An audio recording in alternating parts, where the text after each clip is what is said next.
what I do. And they're watching. They're watching that now. Okay. Well. I'll watch it later. I am putting in the Writing's list not of that things to easy. watch later. Shut up. Not you. I mean you two. Just everybody be quiet. Yeah. No talking. Here you go, chat. For your own entertainment. Well, really, Stark, since you're the only one here, that's for you. Courtesy of Mike's brother, Thomas. Please direct all hate mail to him. I don't remember what I told him. Oh, I finally watched it, and I was like, that was vaguely disturbing. He said, in the best way. It's like, you're a strange kid. Because he is. He is. He is my younger brother, after all. It's true. Is it Chewy echoey to somebody else? Anybody else? Do you have the stream on? Yes, but I always have it muted. Okay. Or do you have it muted this time? Yes. Okay. I don't know. I thought maybe he was a couple times, but that was like 20 minutes ago, and I don't think I've heard it since. I haven't heard him echo at all. Aha! All right. Okay, thank you, Stark. I'm glad you agreed that was distressing.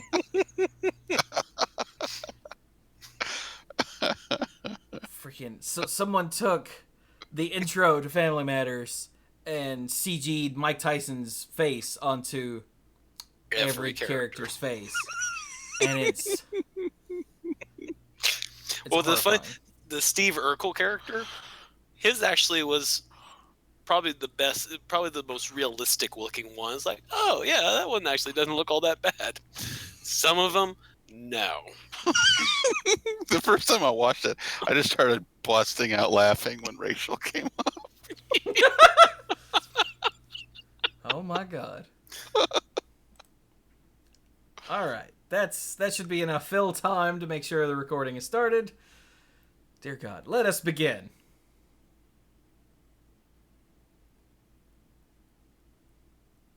Ow, jam! Hello, everyone, and welcome to another... No, that's the Monday Night Magic intro. Hello again, and welcome to the Mana Pool. This is episode 561 of the Mana Pool, and we're already doing another RPG episode. What? Yay. Only, Mike, you screwed it up for everybody. Oh, sorry. What? It's too late. It turns out that is Mike's falsetto voice. Did you know that?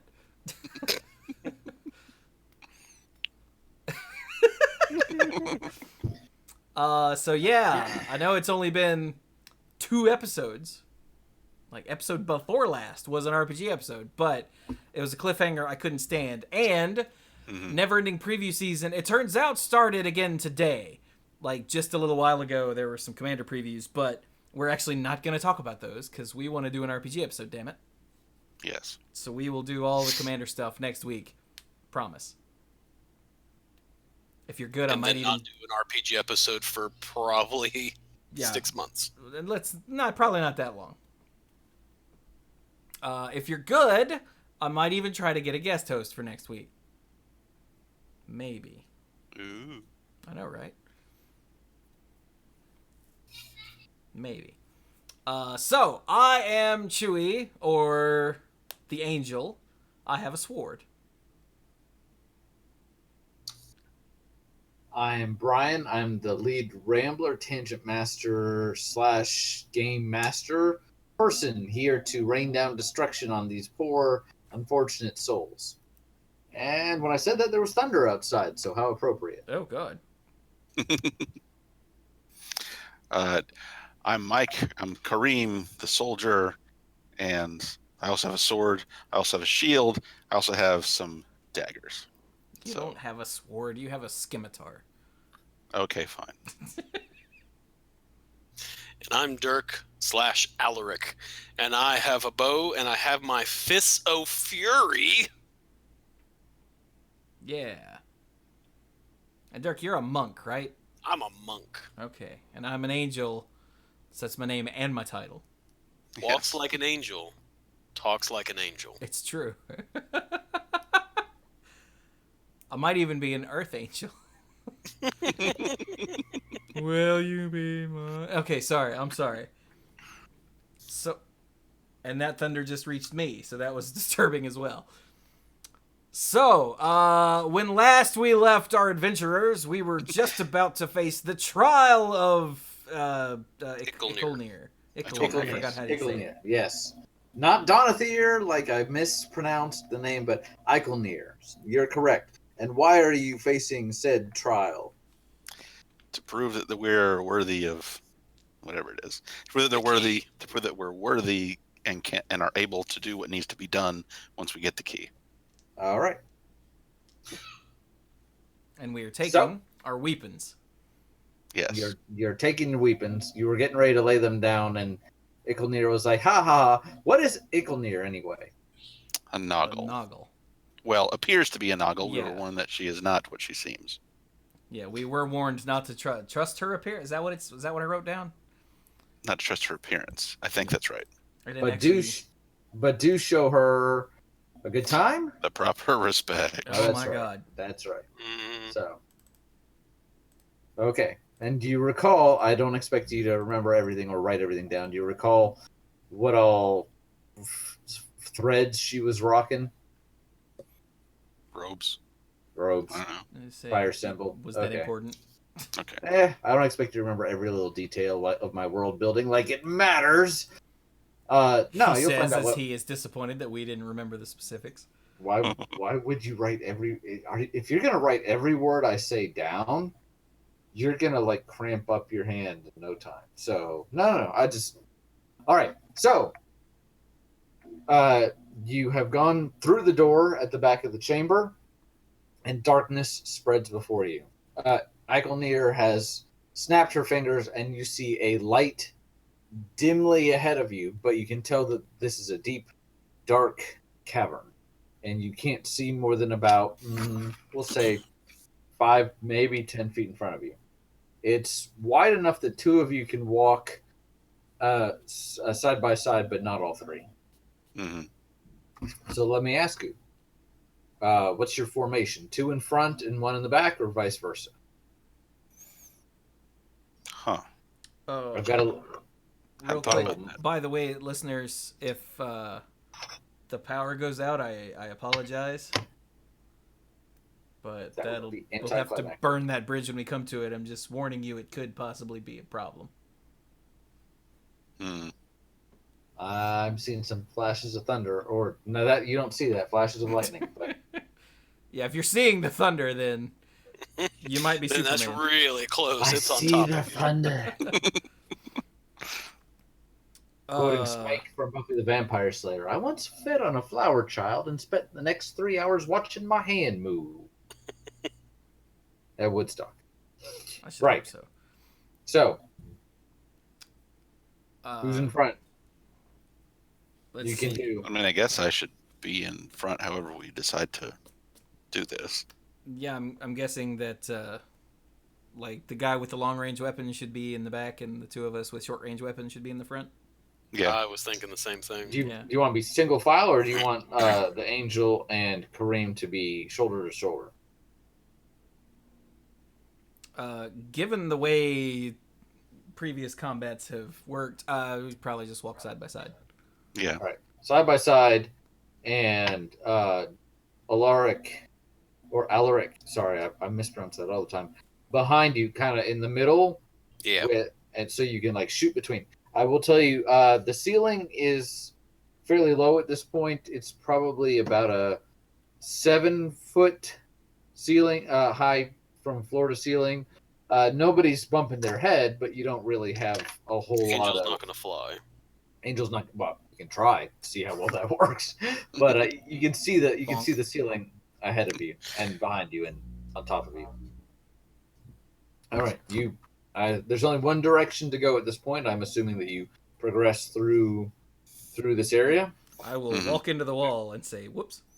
Okay. I've actually, not every part actually has an expansive map, but I do have a map for this section. So okay, I'm not gonna have anybody roll any dice, at least not yet, because there's really only one direction to go. Even Mike, even Kareem can't get you turned around here. All right, you progress slowly through the tunnel. It's again, unless you really want to rush it, I'll let you make that decision. But it's fairly narrow, so you progress along. You reach what appears to be the end of the tunnel, but as you look around, you notice that it curves slightly to the left and continues from there. Mm-hmm. You want to continue in that direction? Yes. Okay. And Mike and Chewy are in front, so I want Mike and Chewy to each roll a d6. Why do I have to roll a d6? I can't roll d6s. It's true. I got a 1. Oh god. I hit. Hang on. Clearing up space, making a little barrier so my dice doesn't go flying off the edge of the freaking universe. There we go. I rolled. Whoa! It went off the back, or the front rather. Dice. Hang on. It must be. We're left in suspense. Hello, Thunder. It must be directly beneath my chair. Hang on. No. Were you serious? Where did my... 5 minutes into the episode, Chewy's lost his die. What the... Oh, there it is. Oh, it's sitting on 3 on the floor, so we'll count that. Because I'm On afraid to 3? try to roll it again.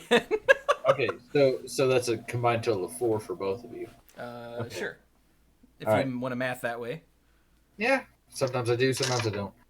You don't notice anything particular, although the air seems to be getting a little drier, and you're starting to. If you remember, this the outside, you were toward the summit of the mountain, and it was extremely cold. Mhm. The temperature as you went into the cave was a little more moderate.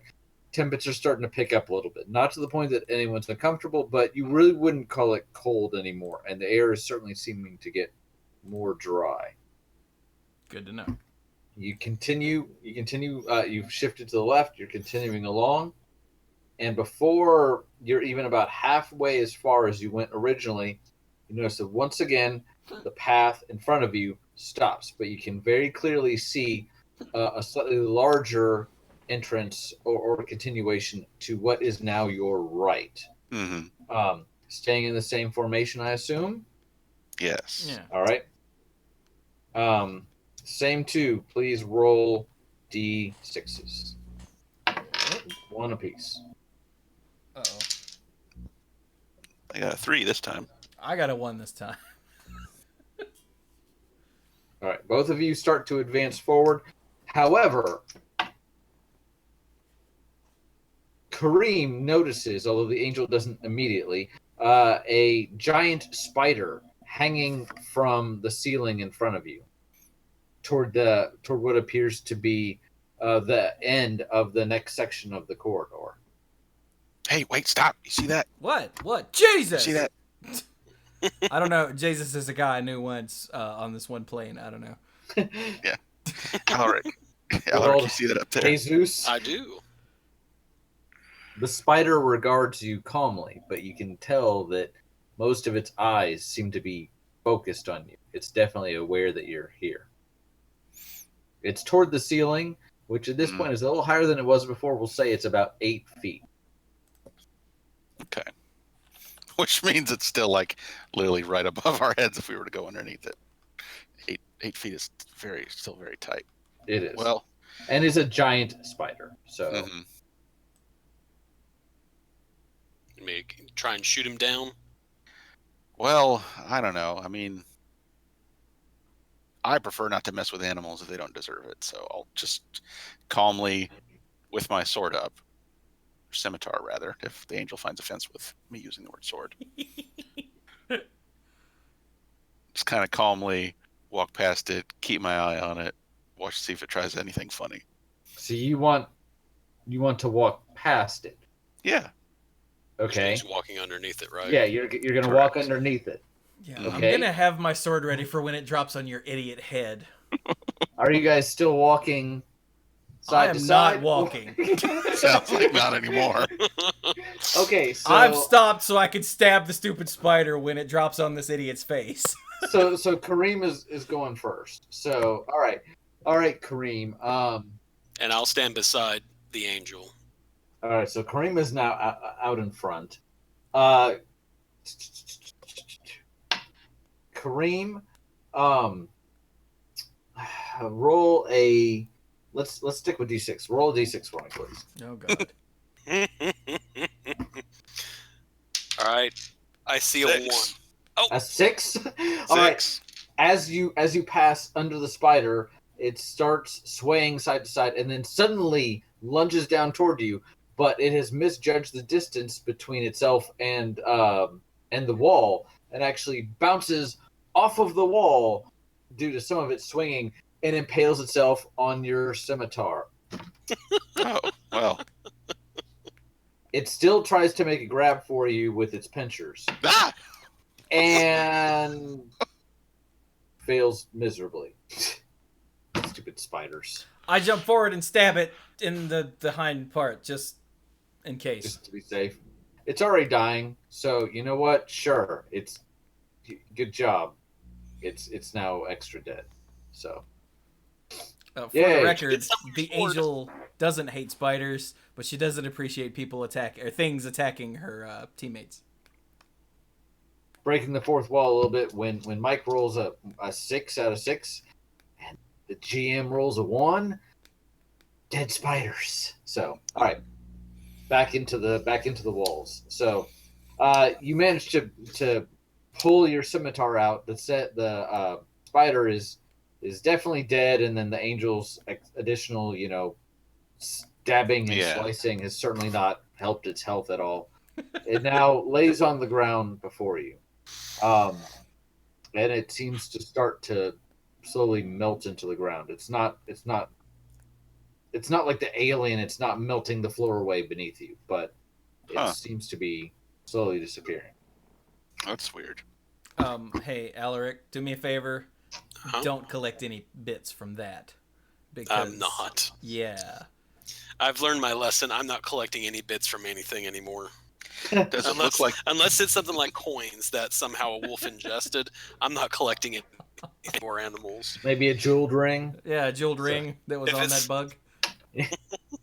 This for his fiance. Mike, what were you gonna say? like did it look like it was just a regular spider or some kind of elemental spider or what? It's weird that it's melting away. Good question. Let's see. You're from Chandelier and Tarkir. No, I mean it certainly seemed to be corporeal. It didn't have, aside from being a spider of unusual size, Mhm. it did not have any distinct markings, or it certainly didn't seem to be magical in any way until it started to basically pull a wicked witch and melt away. So no muss, no fuss. Weird. All right. Stark Maximum just threw 100 bits and said, "Don't collect these bits, Alaric."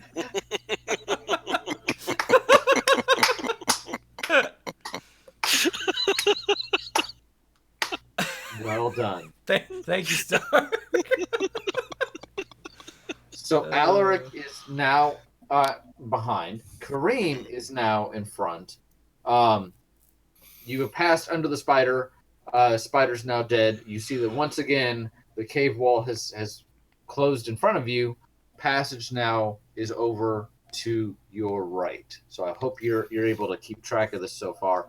And you are able to see it looks like it opens up a bit in another 10 or so feet Mm-hmm. in that direction. All right, yeah, let's keep going, I guess. Keep going. I Mhm. mean, Okay. there's only one way to go. Yeah, I mean, so far. All right, now you walk about 15 feet, and suddenly you find yourselves in a much more open area.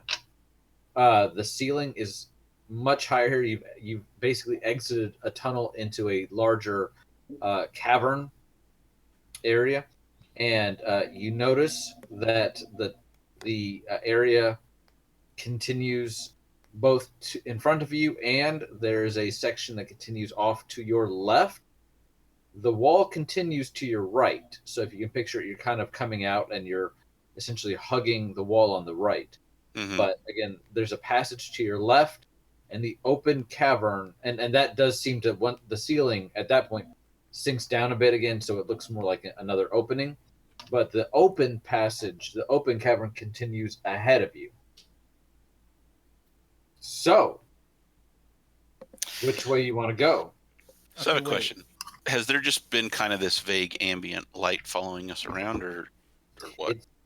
It's still kind of ahead of you. You can't really tell where it's coming from, and it doesn't. It seems to be coming from both ways that you look. It's something like, you know how when you're moving and you're driving in the morning and you see fog, and the fog is always just a little bit ahead of you. That's kind of how this light is.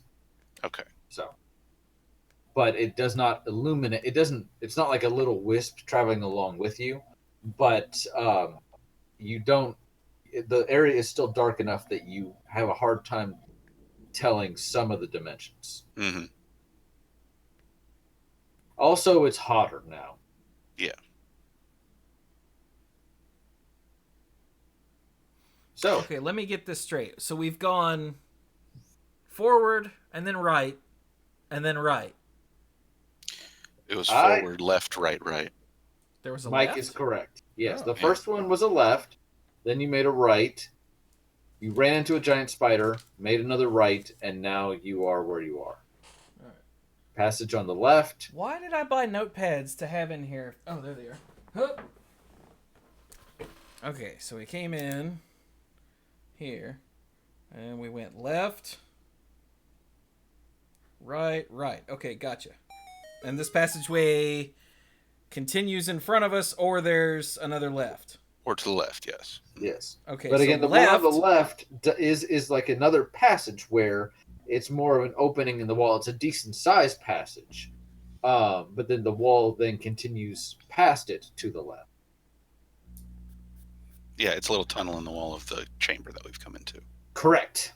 So does it look like the one we've just come out of? It Or is yeah. it something different? It does not appear.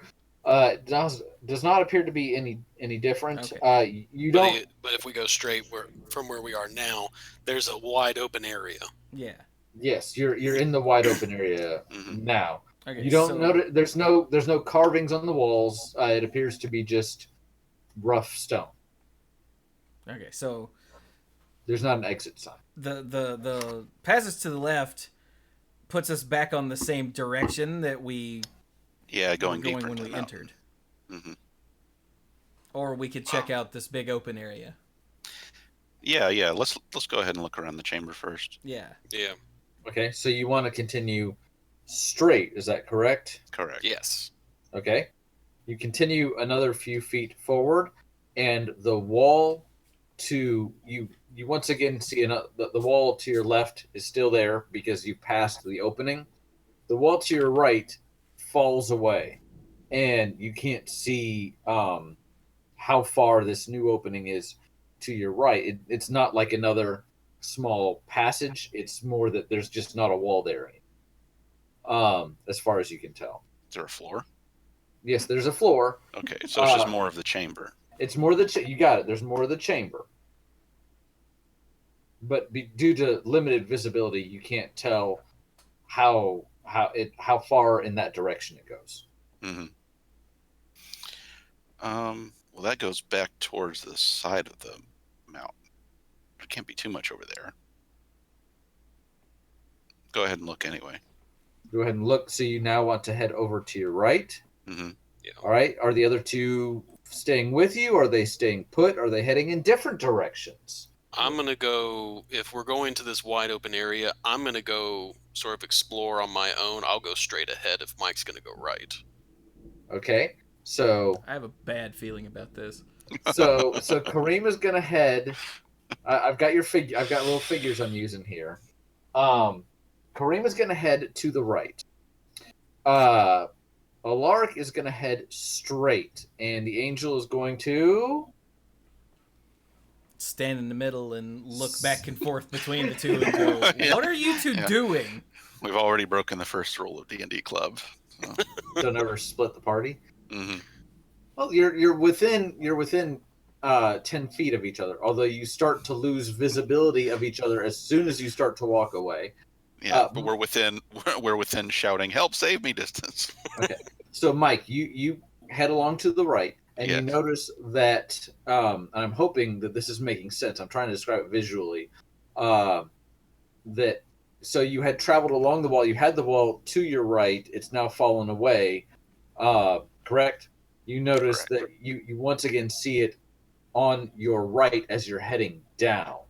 As you're heading, you make the right turn, start heading right. It's once again on your left. So you are able to keep that within your vision. You still don't notice any kind of wall to your left or in front of you. Yeah. Dirk, Alaric, as you continue forward, you start to hear some sort of low thumping sound coming from a few feet in front of you. And there seems to be something else glowing other than just the guiding glow or whatever that Icolnir gave you. There seems to be something moving in the darkness ahead of you with some sort of reddish tint. But you're not quite close enough to determine what it is or anything about it, really, other than just a low thudding sound. Okay. Both of you can still continue to go forward if you want. Neither of you has met an obstacle, or you can do whatever. Well, I'm gonna go ahead. No, go ahead. I was gonna say, what do you guys hear? What do you guys do? What do you guys found? Nothing yet. Yeah, I know. I am hearing some thumping, and there's something. We may not be alone, guys. All right, I'm gonna go over there. Yeah. You head over to Where Alaric is. where Alaric is. Okay. All right. Alaric, you continue forward. Yes. Okay. Dirk, roll a D10, please. Okay. D10.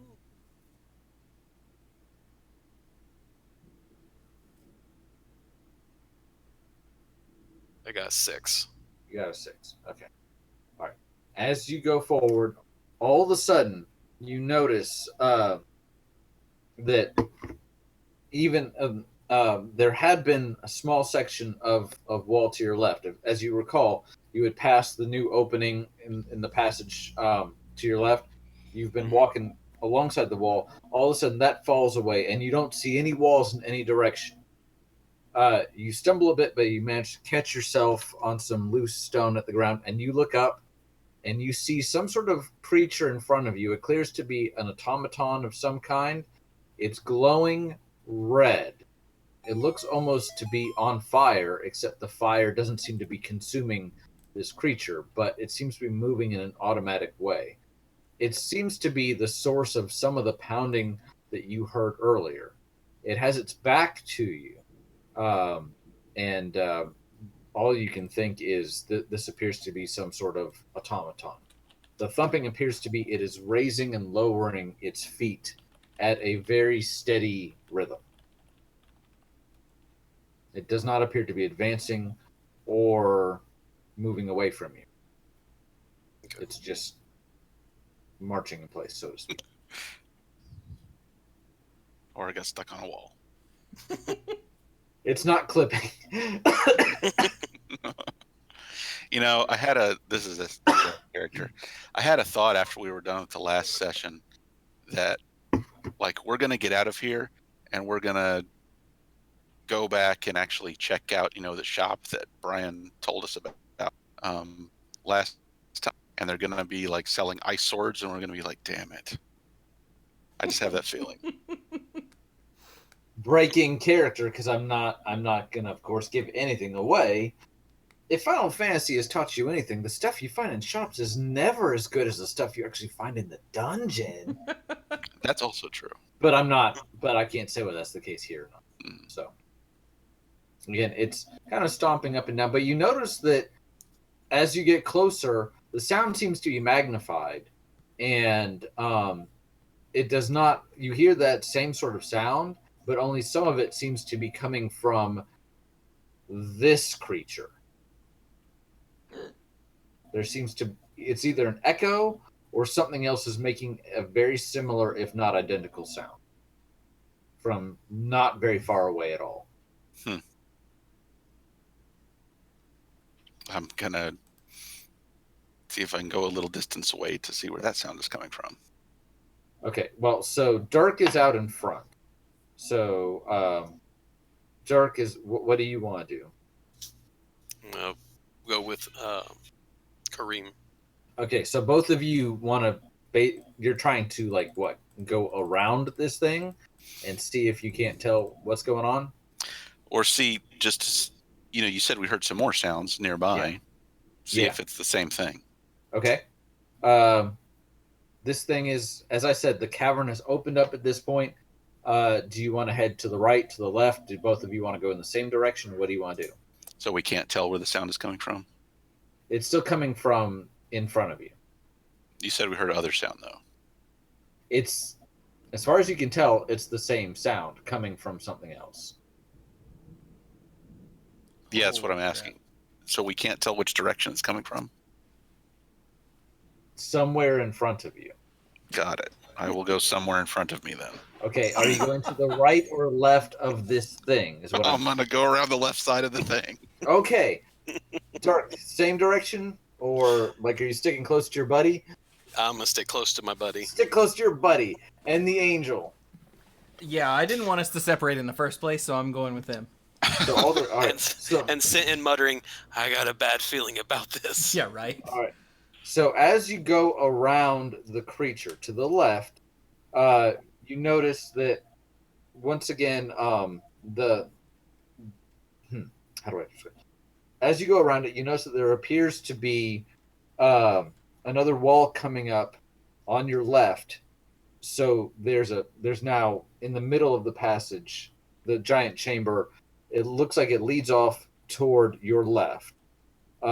And then there's another wall that continues a little past that. As you go around the creature, you notice that the sound is in fact being made by two identical creatures. They are standing in a triangle formation, and each of them is raising and lowering their feet at the same time, hence the identical sound you were able to hear. How are two of them standing in a triangle formation? There's two more. Oh, two more. Okay. There's two more. I really wanted to make fun of Brian right there and wasn't able to. As you go past them, the one if you think about the triangle formation, you went to the left of the one you could see. The one that would be the if you're heading in a northward direction. Oh my the God, one Brian. Yes. So each one is a point. Yes. Okay, so that means we're heading towards another point. Yes. Okay, so the one that we're heading towards sees you. There we go. And all of them stop their pounding and turn toward you in one fluid motion. Then start to raise their arms. Oh. Alaric, actually, no, not. I'm going to get out of arm. Alaric was out in front. So, Alaric, roll a d6 for me, please. Ow. D6. Got a 3. Got a 3. Okay. All right. So you're able to see that they're raising their hands in one smooth movement. Each of them takes a step toward you. They don't have. They're not quite within arm's reach. Each of you have about one action, and then the first one will be upon you. So. Okay, hang on. How big were these things? These things are about humanoid size. They do not appear to be extraordinarily large. Just making So- sure they weren't towering over us or anything. Yeah, no, not as far as I can tell. So Okay, what just happened? My internet dropped. It did? Yeah. Oh. I- Is it back? Yes, it is. Yes. okay, so what's the last thing you heard us say? That you said they raised their arms, and I said I wanted to get out of arm's reach. You are not in arm's reach. Okay. The first one that they all take a step toward you. Alaric's out in front. You've all got about a round before they get to you. So Alaric, what do you want to do? I'm gonna step back. You're gonna step back into Kareem because you guys are so buddy. You're gonna walk into Kareem. I'm stepping back and seeing if stepping back reduces their movement towards us. Okay, so you want to take a step back and kind of see. Okay, is this something where if we're not so close, it doesn't come at me, kind of thing? Correct. Okay. All right. Kareem, what are you gonna do? Same thing, or Yeah, that's a good idea. Let's okay? back up. We might have And the accidentally angel. walked into the. See if it's like a barn proximity thing. Okay. Yeah. All right. So from where I have you on the map, all three of you take a couple steps backward. At this point, you are heading up what would have been the passage to your left, not the original one as you went into the chamber. This is the next one that you found. Yeah, so in the direction of the center of the mountain. Correct. You feel a decent amount of heat. Not only is the temperature much warmer in general now, but you start to feel a warmth at your back. However, these things appear to still be following you at an eerily similar at a gait. I would call it unrelenting, but think of the Terminator. Or the Energizer Bunny. There's no conscious thought behind it. Totally same thing. It does not seem. Well, yeah. It doesn't. They don't seem to have any emotional reaction. You stepped away, so they're continuing to step toward you, arms raised. All right. What Brian is trying to tell us is we are going to have to fight finally. So, holy crap! Thank you, Thunder, for the dramatic boom. Yeah, we heard that. Oh, you did? Jesus. Yeah, and they do seem to be advancing at a rate greater than your retreat. Of course, you are walking back. You're walking backward. I'm assuming you're keeping these things in your sight, right? Yeah. So yeah. Yes. Usually, walking backward is not as quickly as moving forward. Usually, so.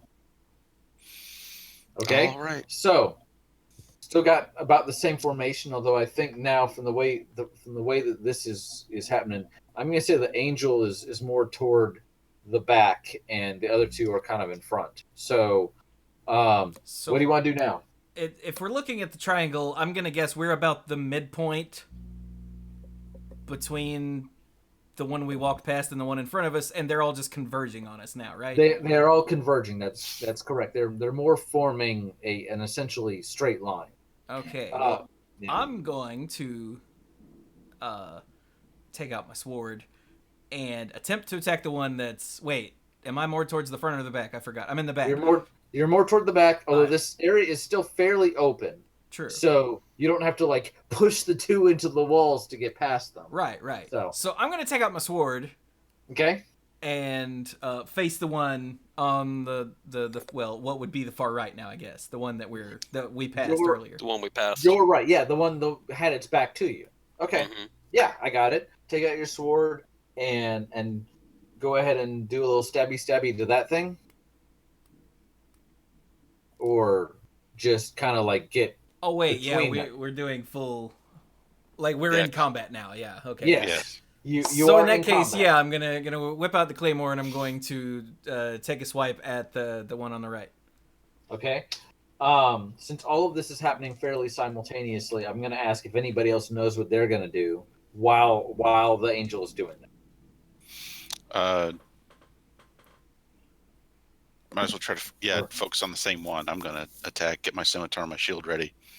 Okay, so the same and one attack the same one, yes. Same one. So you guys are going to do what is it in Chrono Trigger? A tech, an X strike or whatever? Yeah. Right. I'm going to knock an arrow, and I'm going to go after the attempt to shoot the one on the left of us. What kind of arrow? Pointy. The best arrow. Black You have arrow. silver- I'm you gonna have go with an silver in iron there. arrow. Iron arrow. Okay, you are down to 4 iron arrows because you lost one. So that's fine. And so, as I understand it, the 2 swordsmen are going for the one that is on your right. Yeah. And Alaric is shooting the one on the left. So the one in the middle is Unmolested. Unmolested is the word I was going to use. But he's also the furthest one from us. Yeah. At the moment, yes. Closing ranks. All right. I want the angel to roll a. Chewie, do you have a D12? Yeah. Okay. I want the angel to roll a D12, and I want Mike to roll a D10. All right. All right. And D12 says... Dirk, while they're doing that, go ahead and roll a D10 as well. D12 says 2. D12 says 2 for the angel. Okay. Yes, I got a 10. You got a Nice. 10. All right. I got an 8. Okay. Let me I just. got a rock. I got a rock. Quick, throw it at the robot. No, that just means Mike gets to take his turn first. All right. So here's what's happening. The angel rushes forward, claymore in hand, and manages a down swipe, but with the cavern the way that it is, you misjudge the distance and you manage to strike it in the foot. However, that actually seems to work to your advantage because Kareem rushes forward at the same time and manages to bring his scimitar down and slices off its head. Dude, nice. The golem crumples to the ground and the fires seem to dwindle down. The fires covering its body seem to dwindle down to nothing. Oh, that wasn't too bad. And you detect a very chalky, smoky odor in the general area. So, Alaric, you managed to strike your golem full on in the chest, but apparently it doesn't seem to mind that too much. It stumbles backward just a bit from the momentum. The arrow is lodged in its chest, but it's now about even with the last one that was coming up on it, but both of them continue. And I'm going to go ahead and say, all right. What color are these things? Human size. Oh, okay. So Oh, yeah, his internet blinked. 6 Yeah. feet. 6 feet. Okay. All right. Alaric. Yep. You're far away enough back. Kareem, roll Yes. a d6, please.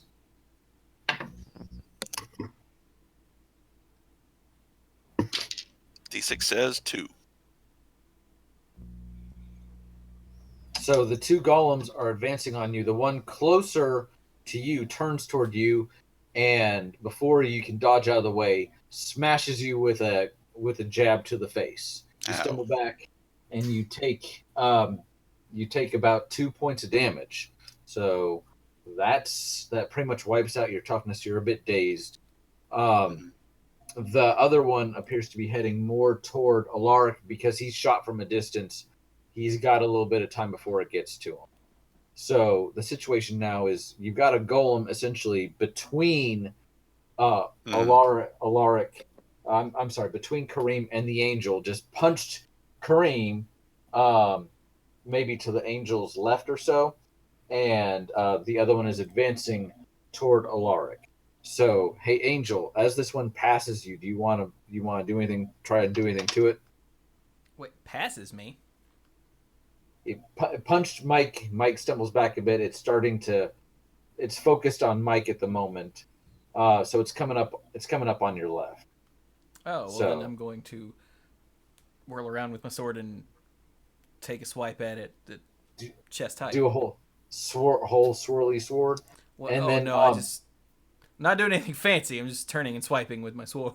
Turning and swiping. Let's No not get extra. silly. And then Dirk, you have a moment before this thing reaches you. It's got an arrow. This is the one that you managed to shoot an arrow through. Do you want to do anything else to it, or take it? movement or anything like Can I exploit weakness? that. This thing, for the damage it has on it, let me consult this. Wait a minute. Are we doing like 2 actions or something? Well, you guys took an action, and then the golems took an action to both get toward you and to clock Mike in the face. So, as it's moving past you, I'm giving you a kind of a bonus round, and the one heading toward Dirk is far away enough that he can try and do something too. I just remember you said that at the beginning of the last episode you were making some changes to combat, Right. but I haven't actually noticed any. Well, it hasn't really come up. We haven't had any like opportunities to use like minor. You haven't had any really prolonged combat either. Sure. So this is still fairly fluid. So you're swiping at this thing. Dirk, you can go ahead and exploit this thing's weakness since you have shot it. So you're gonna get a bonus. So what weapon do you want to try and use on this thing that you have damaged? Another arrow? Your fists? You got arrows and fists, right? You don't have anything. Yeah. I'm gonna do fists. Fist? All Yep. right. So to be sure, so you shot an arrow at this thing. It's coming at you, even though you shot it in the chest. So you just clench your fists and you try and smack one the way like you're like this is for Kareem. Like Iron Fist. I'm coming at him and I'm gonna hit him with my fist. You punch my friend, I punch you back, kind of thing. Right. Okay. And and Mike, you're a bit stunned at the moment, so we'll see if you get to do anything depending on what happens with the angel. Mike, Chewy, roll a d12. Dark, roll a d6. 12 comes up 5. Okay. I got a 6. Oh, okay. And Fist of Dirk, Fury. Bert, and Alaric does have a bare fist modifier of 1. Mm-hmm. And Chewy has a heavy weapons of 3. And Chewy, you said you got a 5. 5? Okay.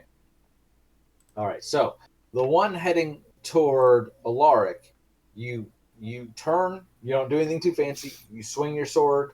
You manage to swipe off the arm closest to you, and it stumbles a bit, but it still heads toward Alaric, hand reaching out. Again, I'm trying not to lean too much on this, but Terminator style, Sarah Connor at the end of the first Terminator, like I'm gonna get you. Alaric, you rear back, and as you bring your fist forward, you actually manage to use the momentum to not only jab this thing in the face, but when you jab it, it gets knocked sideways into the wall, and the wall manages to do the rest. And it's it gets stuck on a stalactite and starts to just break down. The fires on this one again start to die, and it starts to crumble into coal. Mike, this one that's coming at you has now lost an arm. You're a bit dazed, but you can still go ahead and take an action. So what do you want to do before it gets to you? I'm going to attack it. You're going to attack it. Yeah, I'm going to get up in its face and attack it. Scimitar. Okay. Yes. All right. D10, please. D10. Mike's behaving after my own heart. You attacked me? Oh, no, you didn't. D10 says 2.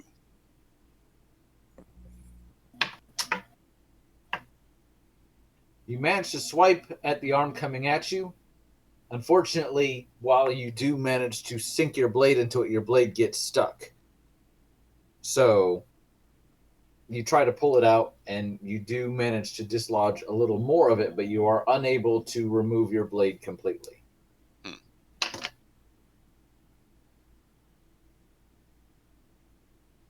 The golem manages to reach you and puts its hand on your chest. You start to smell a smoky sensation, and it's starting to burn through the outer clothing, your outer clothing, and you're starting to get really crispy fried. You're, yeah. Angel, you're the closest. You gonna do anything about this? It's now got its back completely to you. Yeah, I'm going. Okay, wait. Yeah, I'm going to try to lop its head off and swing in such a way that I don't accidentally lop Kareem's head off. And I appreciate you making the distinction because it's getting pretty darn close to him. Yeah. So, all right, D12. D12. Come on, D12. Don't fail me now. 10. You managed to lop its head off completely to the point that its head actually literally goes flying, and you're able to determine that the ceiling is probably about 15 feet high because you hear the chink of it hitting the ceiling and then falling back down. As with the other golems, its molten fiery skin immediately starts to cool and crumble, and you can tell that it was some sort of coal-like substance beneath it. Mm. It falls into dust, or coal-type dust. Alaric is fine. Kareem is pretty badly burned at this point. He's not in any danger of dying, but he's in pretty rough shape. So, Did I actually take any damage from the burning? you did take a damage from the burning, so you've lost your toughness, and you have Okay. taken a point of hit point damage. I shouldn't have Also, asked. well, no, and I would have mentioned this earlier, but it wasn't entirely relevant. Alaric also took a point of toughness damage to his fist when he clocked the coal golem in the face. So I lose 1 hit point. you lose one. You lose Use one one. point of toughness. Oh, Toughness will regenerate over time. Hit points are It's more harder. like actual, bodily damage. okay. So So. And how fast does toughness regenerate? depends on the GM's mood. I mean, generally toughness will regenerate over the course of a day. So All right. faster if you take rest. Well, tell you what. Since you actually got hurt, I'm gonna cast a blessed healing on you to remove some damage. Okay. So since I'll tell you that was the last coal golem. There are no others around you. So since we're now out of the encounter, I'm not going to make you pull up mana sources or anything like that. I will note that you cast blessed healing on Mike, and his burns start to slowly fade. You might have a nice scar there to show the ladies, in the shape of a hand. So whether or not you want to tell the ladies, that's up to you. But you do feel like you're on the mend a bit. So that should return Does his that just heal- toughness, right? that will return his toughness. Okay. For right now, I'm still gonna keep his 1 point of hit point damage because that'll take a little longer than you have right now. But you are Okay. correct. So he's back up to 2 toughness. You find yourselves. So because of the way that this interaction occurred, I'm looking at my map right now. You are essentially at the northern end of the larger chamber, and there's now a wall to your left and right. So you see that the chamber continues in the direction behind you, but it does seem to narrow into another tunnel type area. I want to go check the center of the area that the coal golems were standing around.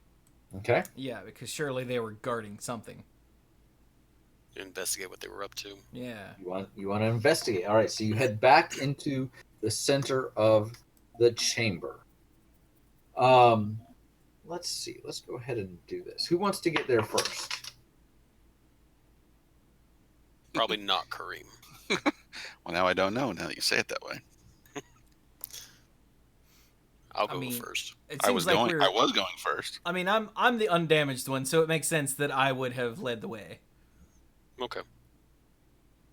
All right. So when you get to the center of where the basically the point in the middle of the triangle, once again, at this point the cavern is wide open. You don't see any walls in any direction. You do notice that they were standing around what appears to be a small iron box. It appears to have a small lock on it.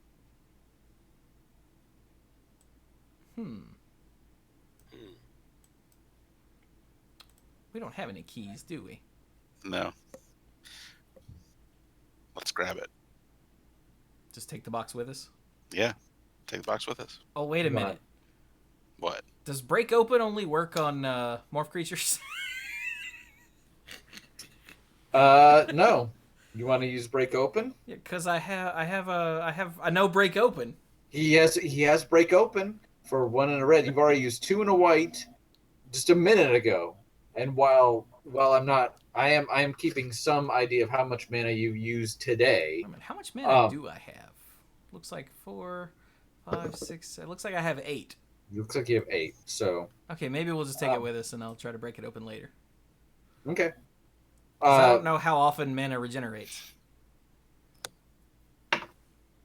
You attempt to remove the box, but you find it stuck to the floor, almost like it's either magically or magnetically sealed to the floor. Great. Well, what do you guys think? How do we...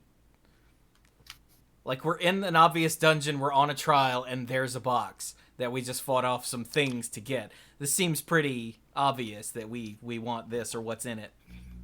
Yeah, it is. Let's go poke around the coal golem corpses and see if they were holding any keys. Yeah. I'll see if I can get my arrow too. How wonderfully... How wonderfully cliche of us. Mm-hmm. All right. So you go check out the coal golem corpses. Doesn't appear to be anything except for coal, and it looks like nice. it's been used up as well. Alaric, your the shaft of your arrow has been burned up. So unfortunately, 3 you are arrows. now down to 3 iron arrows. You do not notice any keys, any locks, any items of any value. Looks like they were purely just coal. Okay, so wait a minute. I have this forge skill that we've literally never used for any reason. Correct. Does coal count as the ore that, It does. You noticed. I did? I'm guessing that I should take some of that with me. Okay. Each one will supply you with, we'll say, about 3 pieces of ore. So you want to have some ore. Yeah. Okay. So Chewy is taking 9 pieces of ore. Yeah. Because forge, I can sacrifice an ore to give a creature or planeswalker power or toughness +1 for this encounter. So You I can, got- like... That's cool. I don't know how that works, but I can, like, use my ore to throw you some sort of magical something or other. That would be considered a minor action. So you could do that in addition to an attack or something. Now you can only use 1 per turn. Right. But there you go. So yeah, so you've got 9 ore. Excellent. Oh, I'm helping. You are helping. So Chewy's got 9 ore. What do you want to do now? And don't say go to Disney World because you're in a mountain. Damn it. So Is it it's a not Splash Mountain. space mountain? Okay, you know what? I guess I'm gonna burn some mana and try to cast break open on this box. You gotta cast break open on the box. Well, then I think I've cast a total of 1 spell this entire game. Like, yeah. I don't think I've used any spells at all. So Yeah, same here. Yeah. Well, because you cast break open, you don't have to roll anything. You spend the mana and the lid flies off. Once again you hear a small ping as the lock itself hits the ceiling and careens off in some random direction. So DM jokes. you reach into the box and you pull out, I feel almost cliche for saying this, but you pull out a rectangular piece of paper. And there are certain runes that are written on it. You can't quite make it out what they say, but it seems to have some kind of power inscribed on it. So, Shui, you get a magic card. It'll be a 1-use spell, and it will not require any mana on your part to use, because you don't read this language, you're not sure what it will do. Come on, Colossus of Sardia. Nice. I have a magic card. Got it. You do. Just do that 59 more times and you'll have a deck. Did you really go for Colossus of Sardia, you big nerd? That's a pretty good one to get for free. It's not the best one, but I'm not greedy. Mike is old school. All right. There appears to be nothing else in the box. All right. Having removed the card, the box suddenly tilts on its back, like it's not stuck to the floor anymore. Huh. That's very funny. Best. I wrote this section before, and if you remember, I gave you Break Open kind of as a joke, and I wrote this section first. So, dude, nice. way to use the environment. I feel like I should give you a level, except this game doesn't have levels. But, you know, you have won a level in my heart. Yeah, it has levels on our character sheet. I'm a level 1. Yeah, I know. I think I got rid of that in later iterations of the character sheet.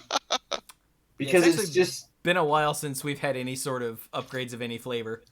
I have given you upgrades from time to time, but I kind of felt like a level progression was just a little too D&D linear. You're figuring this out. You're getting actual experience because you're actually applying skills in different ways. So, yay! Okay. All right. Well. All right. Cool. So, what you're now in the middle of this chamber. As a reminder, if you're looking at your sheet, you came from. You've been turned around so many times. Has anybody actually been making a map? Yeah, we came into this. If you can, from the west. Mm-hmm. Yes. If you consider that you started the maze going north, then I think that okay. So you started to go to the north of this chamber when you were fighting the golems. Yeah. You can tell now that you're in the middle that the chamber does extend quite a bit to the east as well. And then there is the southeastern passage that Mike started to explore. And there's the further passage to the north that was back toward the way you came. So you got, you got a couple places you could go. Or you could, debate it and die in here from starvation. But, whichever. So there's two possible passages out.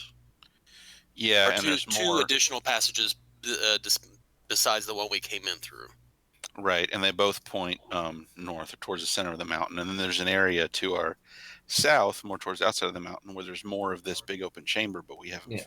But we don't know what's over there yet. Mike started to explore that, but he came back to investigate the noise before he had seen where that went. So, split the party. Should we press inwards or finish looking around the chamber first?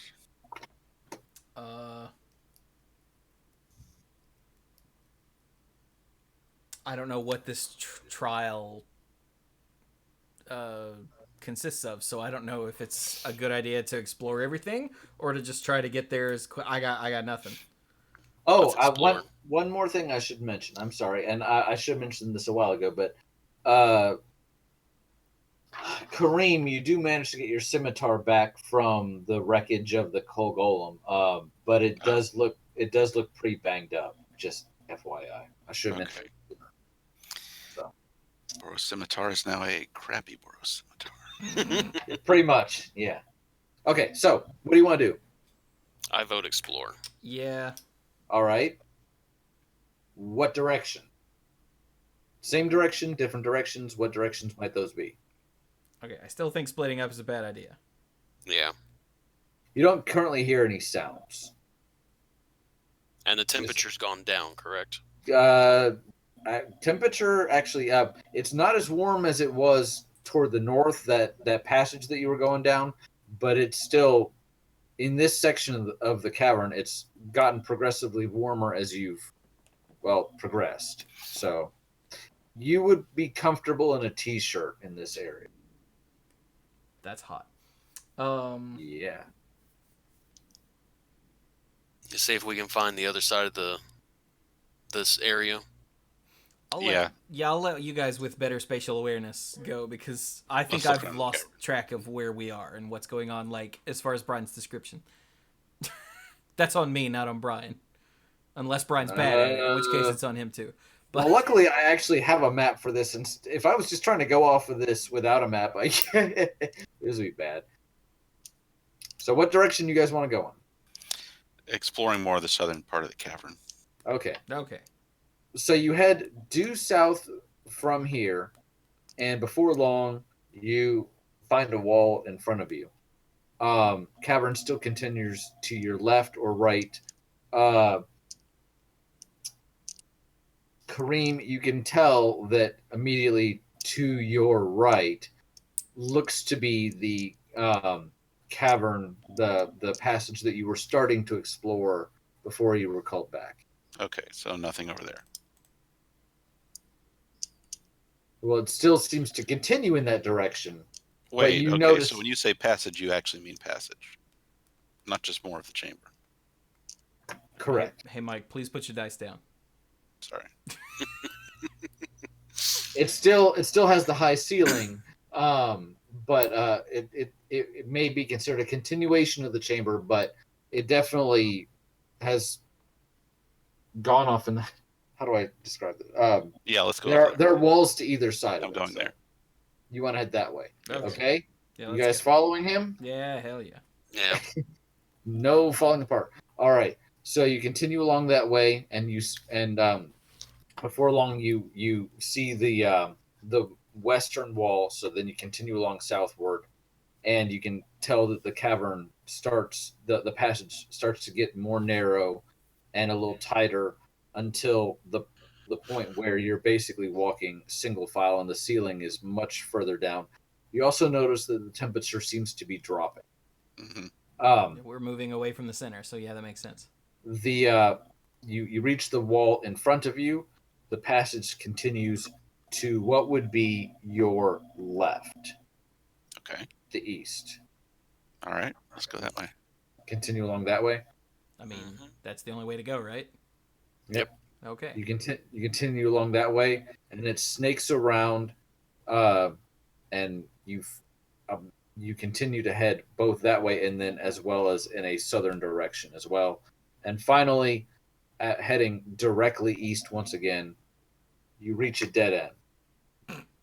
There is no. You put your hands out. You feel that there's a dead end in front of you, but there does not seem to be any light at this point in front of you guiding you on. So it's excuse me. It's almost pitch black at this point.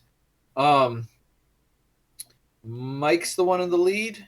Mm-hmm. So Mike, roll a d6 for me, please. All right. Oh God. Am I gonna get eaten by a groom? A 4. You don't get eaten, but as you get close to the wall, you hear snap, crackle, crunch beneath your feet, and you look down, and what appears to be some sort of skeleton, vaguely humanoid, possibly smaller, larger than a human child, but not quite full grown. Some warped features to it is in the passage at your feet. Warped like how? Elongated face. Something about it seems very familiar.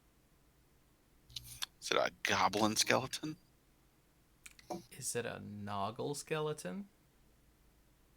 I'm getting the distinct feeling that this is something we're probably not supposed to see.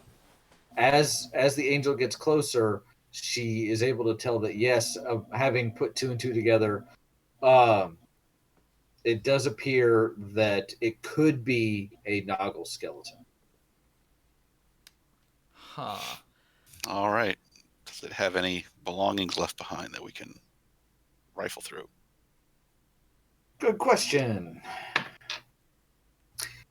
On one of its fingers, there is a ring with a blue stone set in it. Otherwise, it appeared to wear. It looks like it may have been wearing some kind of garment, but it's mostly been worn away.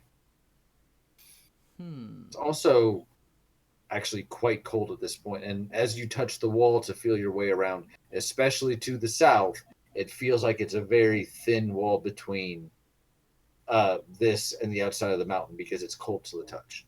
Okay. All right, let's take the weird ring. Sure. You never know when a weird ring you find on a dead Noggle will be useful. Do we know what Noggles are? Do you? I don't think any of us know what Noggles are. I was asking because I know what a Noggle is, but I don't know if any of us actually do. Right. I mean, I will leave that up to you guys for your own character. It's one of those things where we know where you're from, we know where you went, but I'll leave it up to you to figure, is that a place your character would have been to? Have we seen them anywhere other than No, just Shadowmoor. No. just Shadowmoor? So, And I guess I think you know. Unhinged. I think you know what a donkey is, right? Like Well, all yeah. of you have probably seen a donkey. So you might just go, huh, Donkey Man. Because correct me if I'm wrong, I mean, none of you may have seen an Ogre before, but all of you have probably seen something that made you Like go, a beast of burden. made you go, okay, this is something I was not expecting. So maybe Donkey Man, not the strangest thing you've seen, but is this something you're used to seeing every day? No. So Kareem takes the, and I'm quoting here, weird ring. Okay. So we got a magic card and a weird ring. Anything Lane else? just got the magic card. Kareem's the one with the weird ring. Right. That's correct. Okay. Got to get some loot for Alaric. Anything else you want to do in this dead end? Nope. I Okay. can't think of anything. Although I Okay. do find it weird that this type of creature that Icolnir appears to be, we just found a dead one when we didn't see any more anywhere. That's highly suspicious. I'm just gonna explain that to these guys. Mm-hmm. I fully agree with that. That is quite weird. All right. But Do you want to? I don't really want to break through the wall and look out or anything. Me neither. You're not like, let me shove my sword through this rock wall and bring the mountain down on us. So okay. Do you want to fast travel back to the coal golems? I won't make you retrace every single step, or do you want to veer off in some other direction? There's no other direction to go. No. There wasn't Okay, any other direction. So you go back to the main chamber, and then once again to the west, you back the way you came originally. There's that one, there's the one passage, and then to the north, directly to the north, there's a passage, and the chamber itself continues to the east. Oh, I forgot about that part. So we haven't been able to see the other side of that passage yet, of the chamber yet. Correct. Oh, Because well, you can only should wander you can over only- there and make sure that we're not missing something. it seems from the way the sound carries, it seems to be open, but again, because of the way that there's very, very little light in here, Yeah. you can't tell exactly how far. So you continue to the east. Yeah. Go east, young whatever. What's that a quote from? West. Go west, young man, or something. Maybe it's Oregon Trail. I don't know. Dirt gets dentistry. All right. I As you go died along- of dysentery. There you go. As you go along, you can tell that there's a wall to your right, but it seems to be a little distance away. You hear some minor rocks sliding down the wall on your right, so you have some sense of where the wall is. And the chamber seems to end in this rather large room. The ceiling at this point is probably about 25 to 30 feet, but you don't really see anything in the gloom. The passage, there is a small passage off to the north at the far end of the wall. You do not hear anything else or see anything else in the darkness.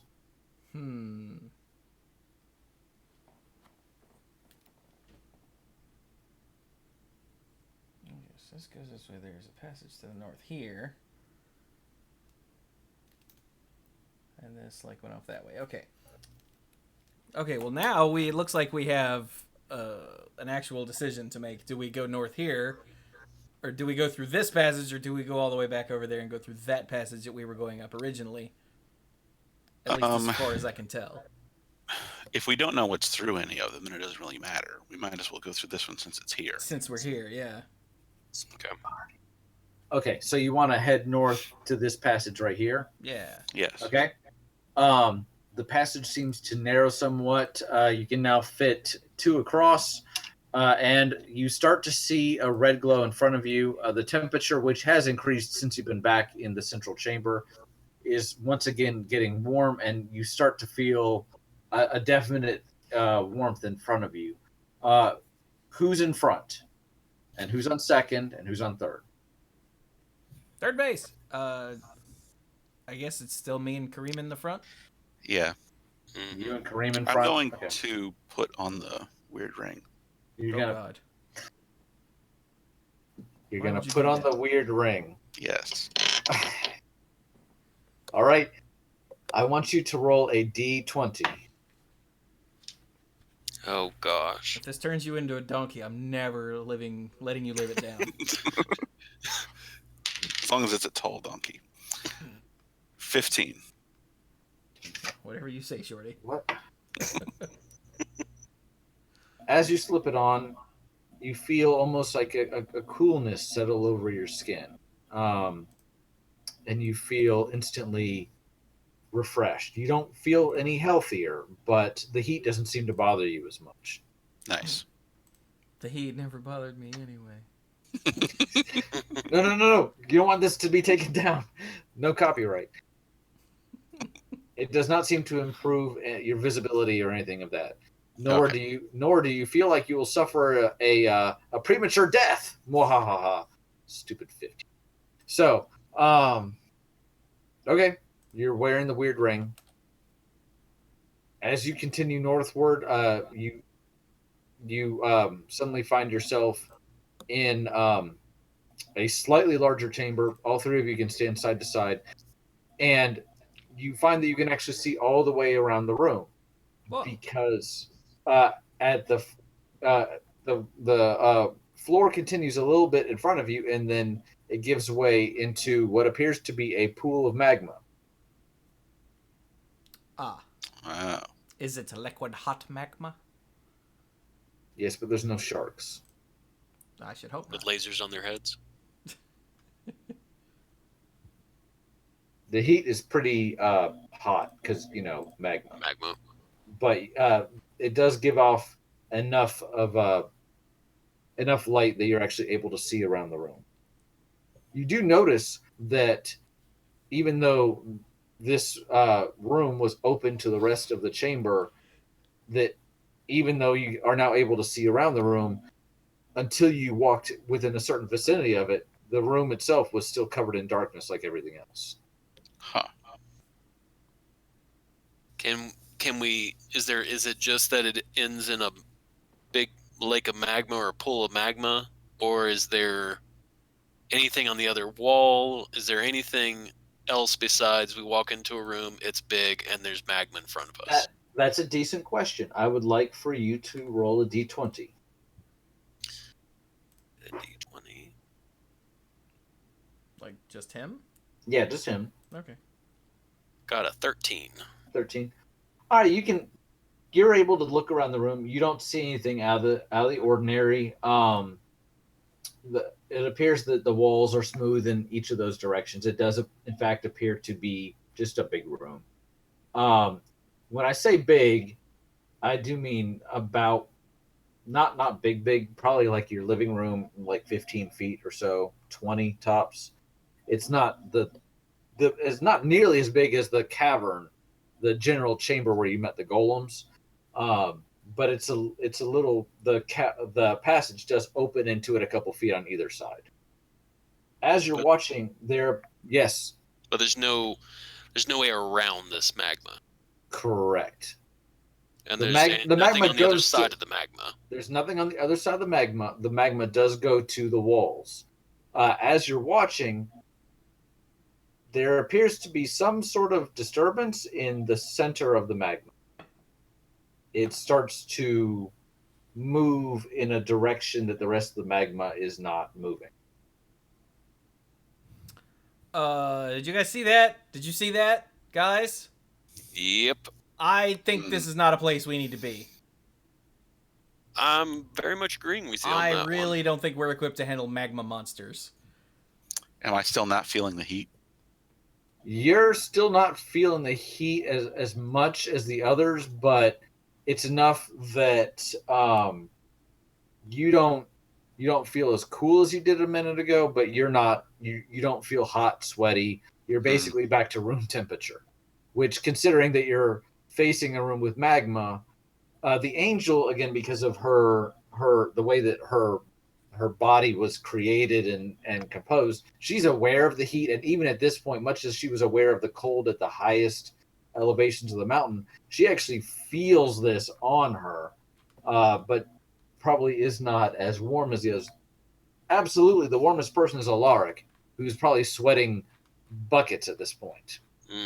Because magma, I don't know if, I mean, you guys are science, you guys know science. Most people are like, oh, you can walk right up to magma.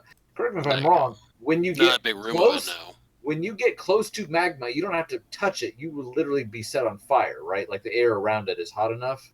So, yeah. So, yeah, you're warm. To answer your question again, Kareem, you're okay, but this ring is not offering so much coldness that you're like, oh, this is nice. You're more just, but you're not dead.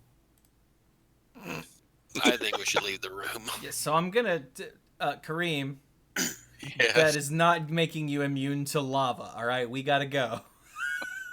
All right. I It can was worth smell a shot. you thinking, can I reach down it? No. All I right, was so, thinking it. I know you were. So the three of you turn to leave. At this point, Alaric is the furthest from the magma. Yes. The other two were side to side. Sure.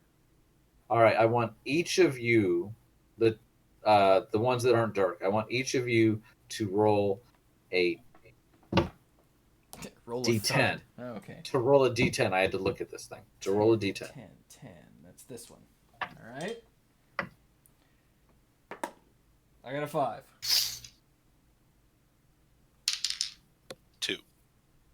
2. Well, you're gonna die. Okay. You turn to leave and you take a couple steps forward, and Alaric, you start to hear a sound, and you turn your head slightly, and Kareem, you suddenly stumble forward as something hit your back, and you realize that that part of your, I guess, outer cloak. Would you have a cloak? You'd have a cloak. We never really got into clothing. Part of your cloak seems to be aflame. Ah! Oh no. Stop, drop, and roll, Ben. Stop, jump, and roll, nerd! Do you want to stop where you are, or do you want to, like, try to put it out as you keep moving forward? Uh-oh. Did we lose him? Hello. Oh, there you are. There you are. Okay. I didn't hear the question. If you asked me a question, I didn't hear it. The question is, okay, so your cloak's on fire. Yes. Do you want to keep moving forward? Do you want to stop where you are? And then stop, drop, and roll. Yeah. By forward, you mean leaving? Oh, like leaving? Yes. Yes. Okay. Yeah, I'm gonna try to smack. I'm gonna keep moving. I'm gonna try to smack the fire out. Keep moving. Try and smack the fire out that's on your back. Angel, are you going to give any assistance to this? Or Sure, yeah, I'll push him forward while trying to beat the fire out too. Okay. Not with my sword. You're welcome. All, all three of you are managed to continue to go southward, and before long, the chamber behind you is falling into darkness. The cloak does get unfastened from Kareem and finishes burning out as it hits the ground. So it's a total loss. As the angel turns around slightly, as you leave, and the angel turns to look behind at the cloak, you notice that there's a couple piles of magma behind you that weren't there before. So, and there was not magma, and it appears almost like in drips and drops here and there. So you get the distinct impression that somehow the magma was surging out of the magma pool in your general direction. And by general direction, I mean apparently toward Kareem, who has the worst luck of anyone. So, because of the ring, you were aware of the fire. You more felt the pressure of it, but you didn't actually feel any pain. So, but you now have -1 cloak. And as you continue, you re-enter the chamber. So, all right. Well, let's head back over to the direction we were originally going. Okay. Right? There's nowhere else to go. You find yourselves where you had unlocked or broken open the small metal box. There's the chamber directly to your north, and there's the other northern passage Near that where was we came on in. you. You got it. Yeah. So, all right. Well, let's head that way. Yep. By that way, you mean the way we were. Really, Brian? The only part we haven't been to yet. there's 2 passages that you haven't. Yeah, there's one near where we came in. There's one in the middle. There's one in the middle? Yeah. Oh. There's 3 along the north wall. Okay, I missed that somehow. I went into the last one. So after you fought the spider, the giant, and by fought I mean the spider impaled itself on the scimitar, R.I.P. scimitar. As you were going into the main chamber, there was a passage to your left, and then there's the second passage to the north that you were going down as you were fighting the coal golems. So, if I have absolutely no knowledge of how this part of the damn place works. When we're done, you're gonna have to send us this map so I'll know what in the hell we were doing. Yeah. So, okay, apparently Mike understands, so I guess we should just go to the next passageway that we can and go north. Okay, so... Eeny, meeny, mo, just pick one? I mean, like Mike said, if we don't know what's down any of them, then it literally doesn't matter, so we should just go to the closest one. Okay. Yeah. So, you head due north from here. And this is the one where, as you were backing up from the coal golems, you felt an intense heat behind you. Now that you are facing it, you see more of a red glow straight ahead of you. The passage is wide enough again for about 2 of you. And the heat is kind of baking your faces a bit. But you don't see anything in front of you. You travel on for probably about 50 feet. And then the passage in front of you comes to a T intersection. There's a solid rock wall in front of you, and there are openings to the right and to the left. Okay, so the one to the right would lead back towards that pool, in the direction, not towards it, because there were no other entrances, but in the direction of that pool of magma where he caught fire. Yeah. Okay. And then that one leads in the other direction. Okay. I got nothing. Where do you guys want to go? Let's go left. Where that takes us. Okay. Is that... It's as good a direction as any. Yeah. Kareem, you alright with that? Well, I was curious about the right. It probably doesn't go very far. Well, you got the tracker. Do you want to use that? What? Got the what? The tracking ability or Oh, the tracking skill. Yeah, He does the have navigation the skill. tracking skill. Yeah, he's not making us use it here. Since it's just That's with more that, right? in the overworld Around the kind of thing. wilderness, So, yeah. Okay. Yeah, I'm curious about just seeing how far this goes to the right. Yeah, that way we it's can true. eliminate it as a path. Yeah, Mhm. it's probably shorter since we know Okay. it's not going to hit that pool of lava. So okay, sure. Okay, so you turn to your right, you start heading in that direction, and then almost immediately, the path curves due north straight up to your what would be your left, and it appears to be a fairly long, somewhat narrow, although still about two of you could walk it at a time, passage. The ceiling is much lower here. It's enough that none of you could really probably hold your sword above your heads. And you notice that in front of you, there are the floor gives way to a series of what appears to be tiles, and they're about 4 across, and they continue down the length of the hallway or the passageway. Each one is probably big enough that one of you could stand on each one, put a foot on each one comfortably, but no bigger than that, and they are square. So let's say maybe a little less than a foot in each direction. Okay, so do we want to maybe save this and go look the other direction? Yeah, this Or do we wanna keep feels like anytime we hit tiles, it feels like Like Indiana we're Jones. some sort of. We need to know a pattern. We're going into a different area. Yeah. Well, and to me, it feels like Indiana Jones, where you have to walk the path of God. So if you don't know how to spell Jehovah, you fall to your death. Right. There's no That's J. that's just what tiles. My question with that say to me. movie is, why would they even put a J there? Like, if it didn't have a J, like, haha. But anyway, sorry. To trick ignorant people, obviously. Duh. Yes. Okay. Indiana freaking All right. Jones. So you do not go across the tiles. You turn right back around. Yep. Yes. Okay. All right.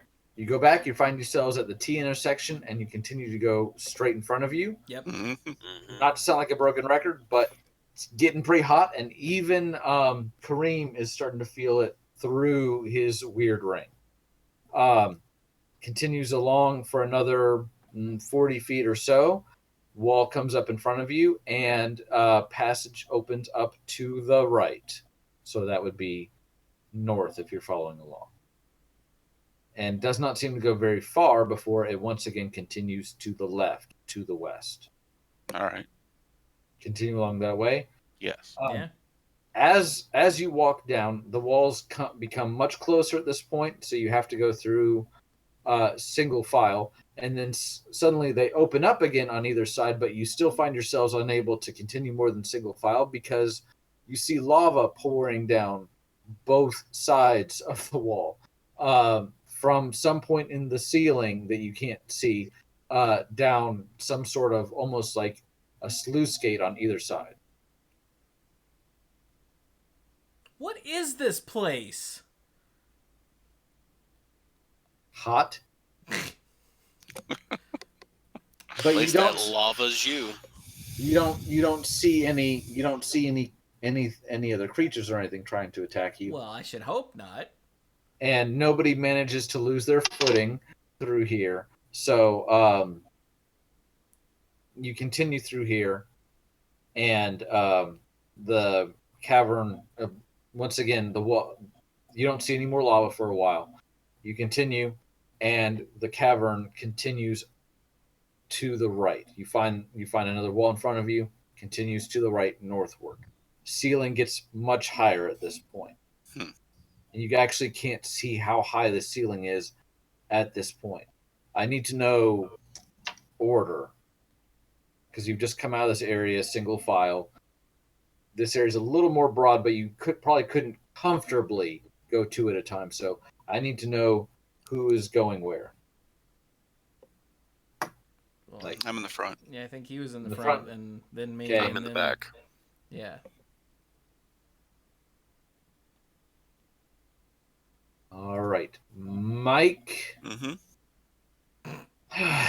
Roll a D20. 20. D20.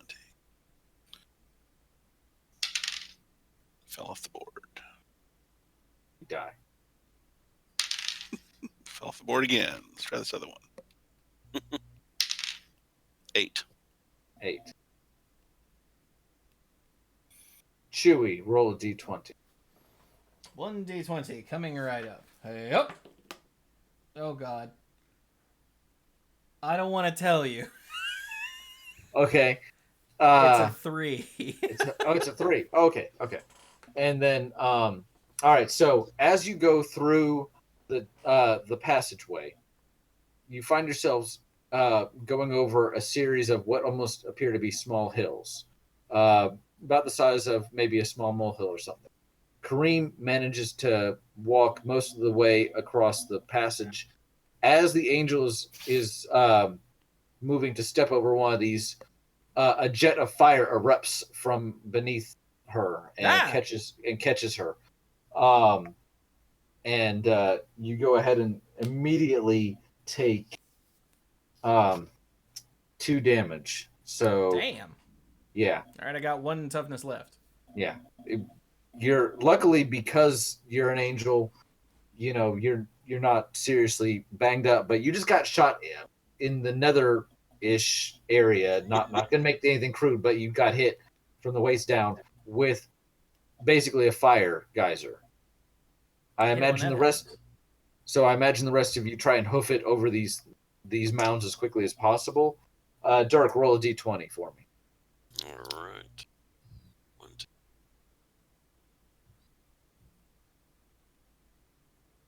8. 8. Okay, so you managed to make it through. You managed to get past the mounds to a relatively clear area. The wall in front of you ends. You look to your left, and it's solid wall.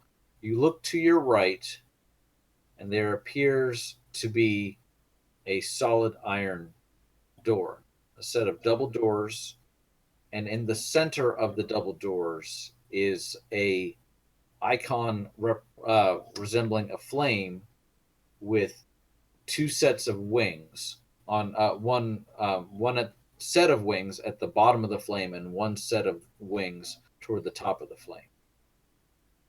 Well, we've seen that picture before. Mm-hmm. Oh, we have? Yeah, that was, what was that, the throne that Icolnir the was Iron in? Throne. Mm-hmm. Oh. Oh, yeah, okay. There's an iron ring on the right door. Well, Do we try to open the door? Let's open the door. All right, open open the the door. door. All right, who wants to try to open the door? Kareem in front? Yes, Well- I'll open the door. okay. Okay. Kareem, roll a d6, please.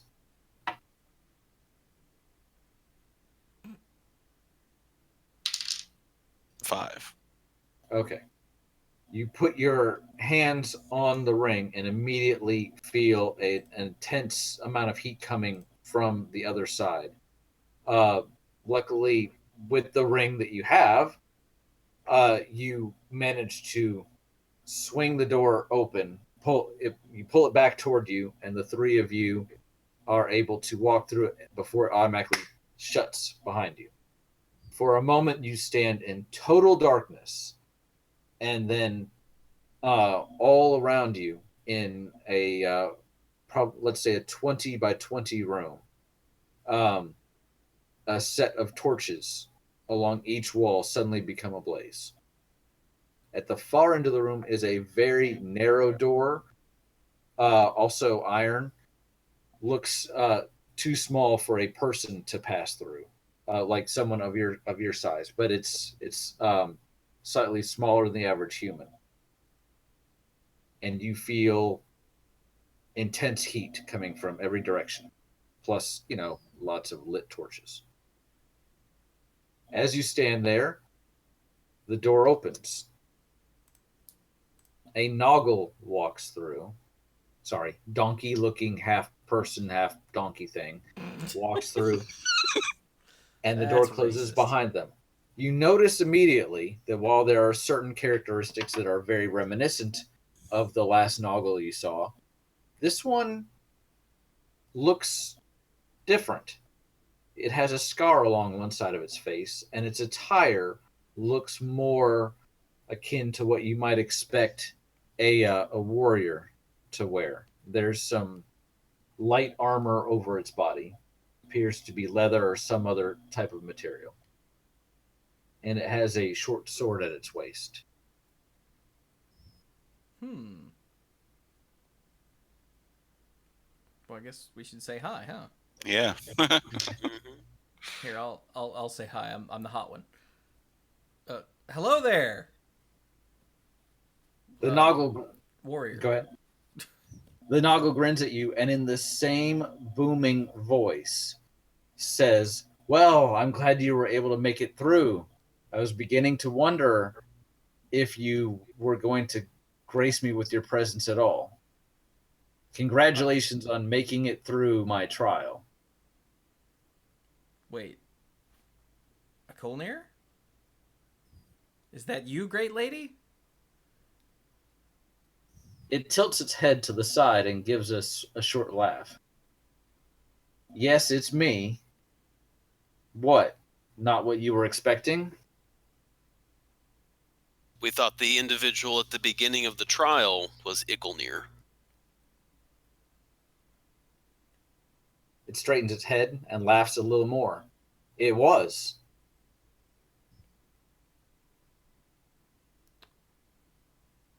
Oh. Okay, great.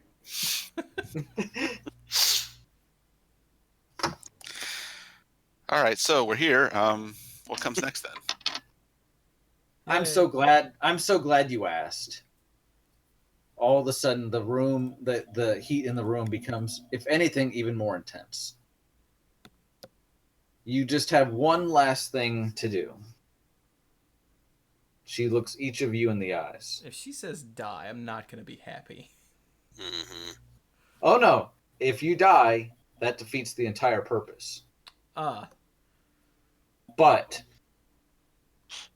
if you want the key, there is a decent chance that you would die when you got to the tower. And I don't have extra keys to just hand out. So, even for a smith as great as myself, I can't just make another one. So, I have to make sure that you can withstand what I have to offer. Otherwise, you don't have a chance. No. You can't die. She spreads her arms out. You have to kill me. If you don't, and she brings her arms down and reaches for her sword, then I'm not going to waste my time with you, and you will, yes, die.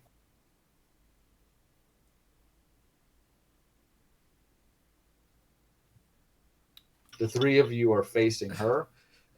Do you want to say anything else or try to do anything else before we go into this? Does this ring mean anything to you? She looks at it. An excellent piece of craftsmanship. Probably one of the reasons that you're still alive. But if you're relying on just one trinket, I'm afraid that won't do. She finishes drawing her sword. Okay, so I'm all for a good fight, but I just want to be clear. So you want us to kill you? She nods her head slowly. Oh, okay.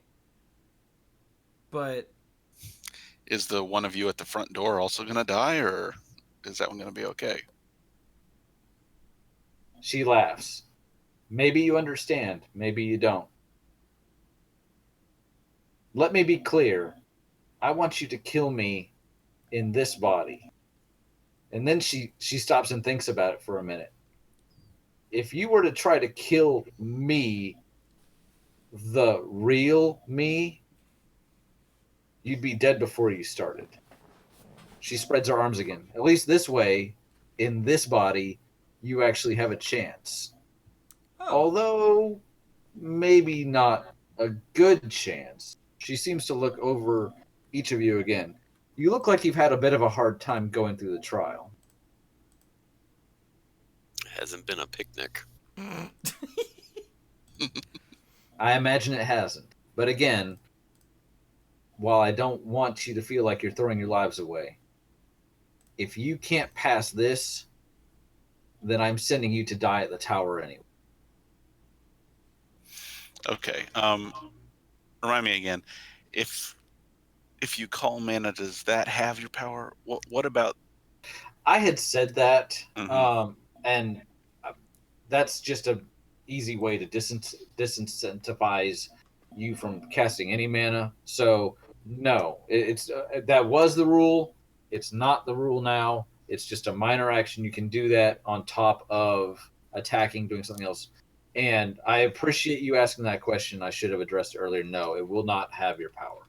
So for this, All right. Well, I think I see what's going on here. So I'm gonna pull mana from Tier, so I'll get +2 toughness for the encounter, and I'm gonna attack. all I right. was just looking at my mana going, I should probably do that. And then Mike said it first. Okay. So Mike pulls mana from Tier, which increases his toughness, and gets ready to attack using. My busted up Boros Scimitar. Not busted up, just beaten up. It is beaten up a little bit. Angel. Yeah, I'm going to call up some mana. Wait, how long does that hold if we call it? It says for encounter. Ah, Yeah, no, so- not the +1/+2, the mana. Oh. It'll be you don't have to use it right away. You can start to gather it. Okay. And then it will be yours to use for the encounter, but if you start casting 2 or more spells back to back, some of the lands will start to become unavailable because you're exhausting. Gotcha. So are you pulling a mana source as well? Yeah, I'm gonna pull mana from Tier because I just took 2, so I'm gonna pull mana You from did. Tier to Right. buff myself and also attack with my sword. Okay. Attack with a ranged weapon. You're gonna attack with a ranged weapon. You're gonna attack with your Silver silver arrows. Ooh. Okay. All right. So the two of Because you it's a boss are fight, right? So yeah. Yeah. all right. I need Mike to roll a d10. Chewy to roll a d12. Dirk, silver arrows, I need you to roll a d10 as well. I got You got what? 1. Oh God. I got an 8. I got a 6. Okay. I got a rock. Oh, we already made that joke. As the two of you rush toward the angel, and Alaric knocks his arrow and shoots, a wall of fire suddenly erupts in front of you. Kareem is already swinging his Boros scimitar, and as it hits the fire, it acts almost like a physical object, and his Boros scimitar explodes on contact. And Great. and one of the pieces of shrapnel manages to hit him in the upper arm. So you stagger back and take a damage. All right. The sword manages to pierce the flame veil, but does not actually deal any damage to the Noggle on the other side. And the arrow goes through the flame, but you can't see what happens to it. You do hear a sound like it's striking rock. Icolnir laughs. Not to sound cliche, but is that the best you can do? And shoots a jet of fire in the direction of Alaric. Alaric. Of who? Alaric. Okay. Toward Just the back. making sure. I know. And but Alaric manages to see it coming in time and steps to the side. So, all right. So that was her turn. Calling the flame veil, shooting at Dirk. Nothing happened. Mike is gonna. Mike's a little further back now because he's bleeding from his shoulder. He has no scimitar. Angel, what are you gonna do?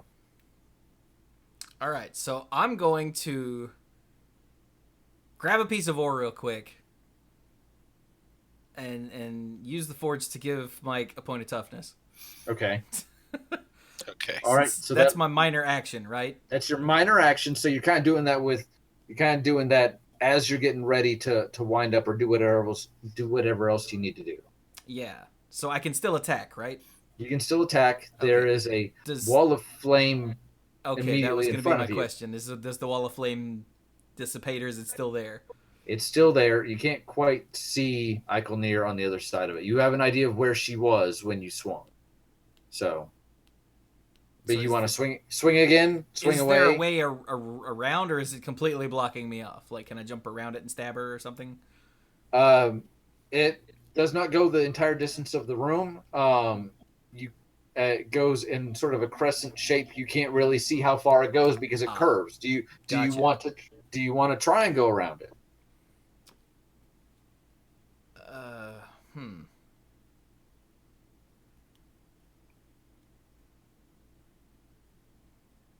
I get the feeling that swiping my sword through a wall of flame isn't really going to do anything.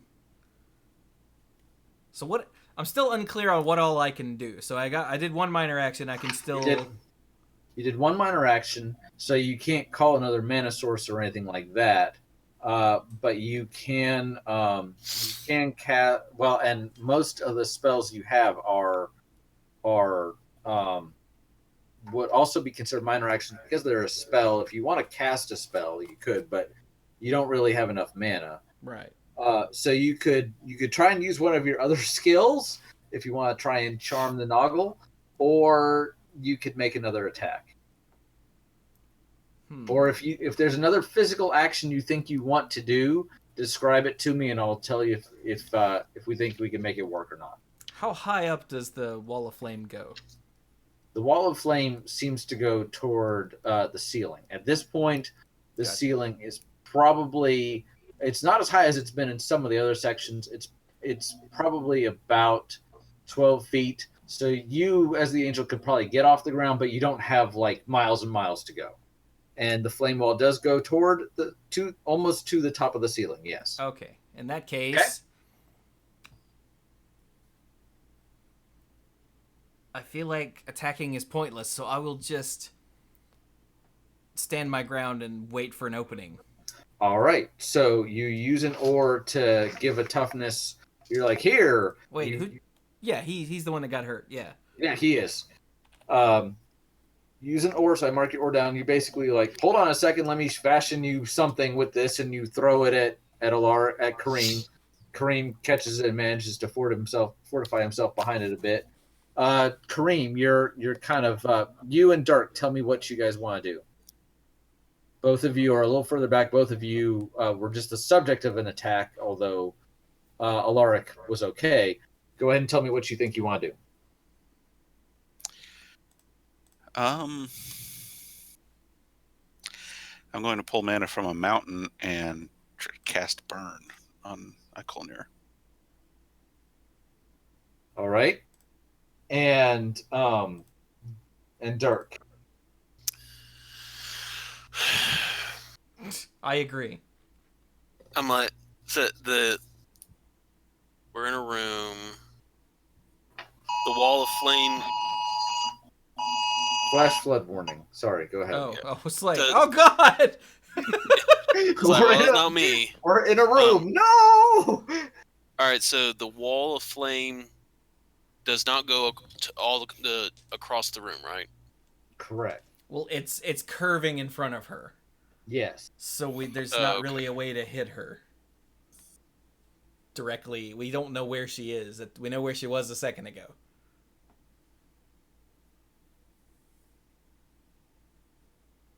I'm gonna try and negotiate. Okay. That's a thing he can do. Sure. All right. I want you to roll a D20, and Mike, you're casting Burn. Let's go ahead and have Dirk roll his D20. 13. 13. Okay. So, what is the point of your negotiation? Plead for your lives, or give us the key, or what's the objective? What?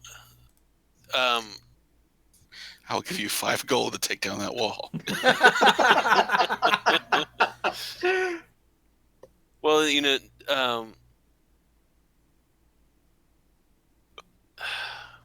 I'm trying to think of something we can say to try and. I mean, I'm not worried about the exact wording. I just want to know what is the purpose? Like what. What is it you want from us? Okay, so you're trying to talk her down, right? And get a sense of her motivation. You're trying to get them to talk so that we can formulate something. Okay, so Alaric tries to shout to Icolnir through the roaring flames. What is it that you want from us? What do you want us to do?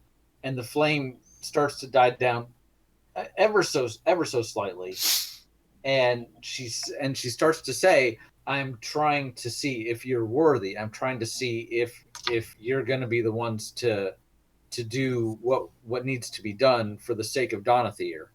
And as she's saying this, Kareem shoots a burn spell in her general direction, cutting her off, and it starts to pierce the flame, the veil of flames.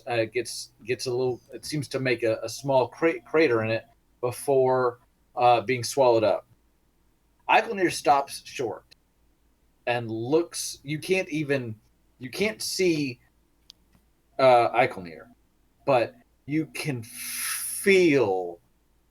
It's almost like all the fire in the room grows eyes and looks at Kareem, and in a voice louder than you have ever heard says, "You tried to shoot me with fire.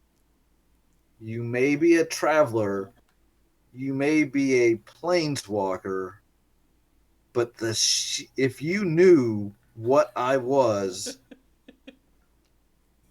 there's a sense of almost dumbfoundedness. Like Icolnir doesn't even really know what to say, but there's a malevolence there that wasn't there before.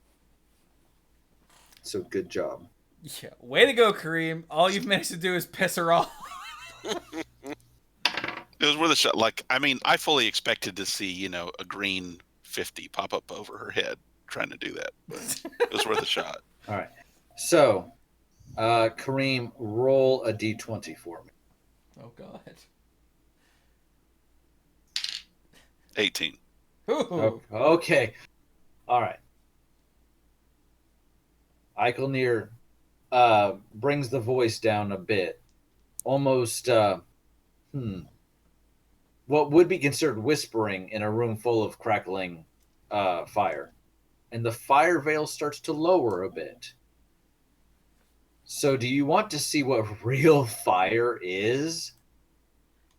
And all of a sudden, a flame jet shoots out of the fire veil directly at Kareem. And gets to within probably a foot of him and is pushed back a bit.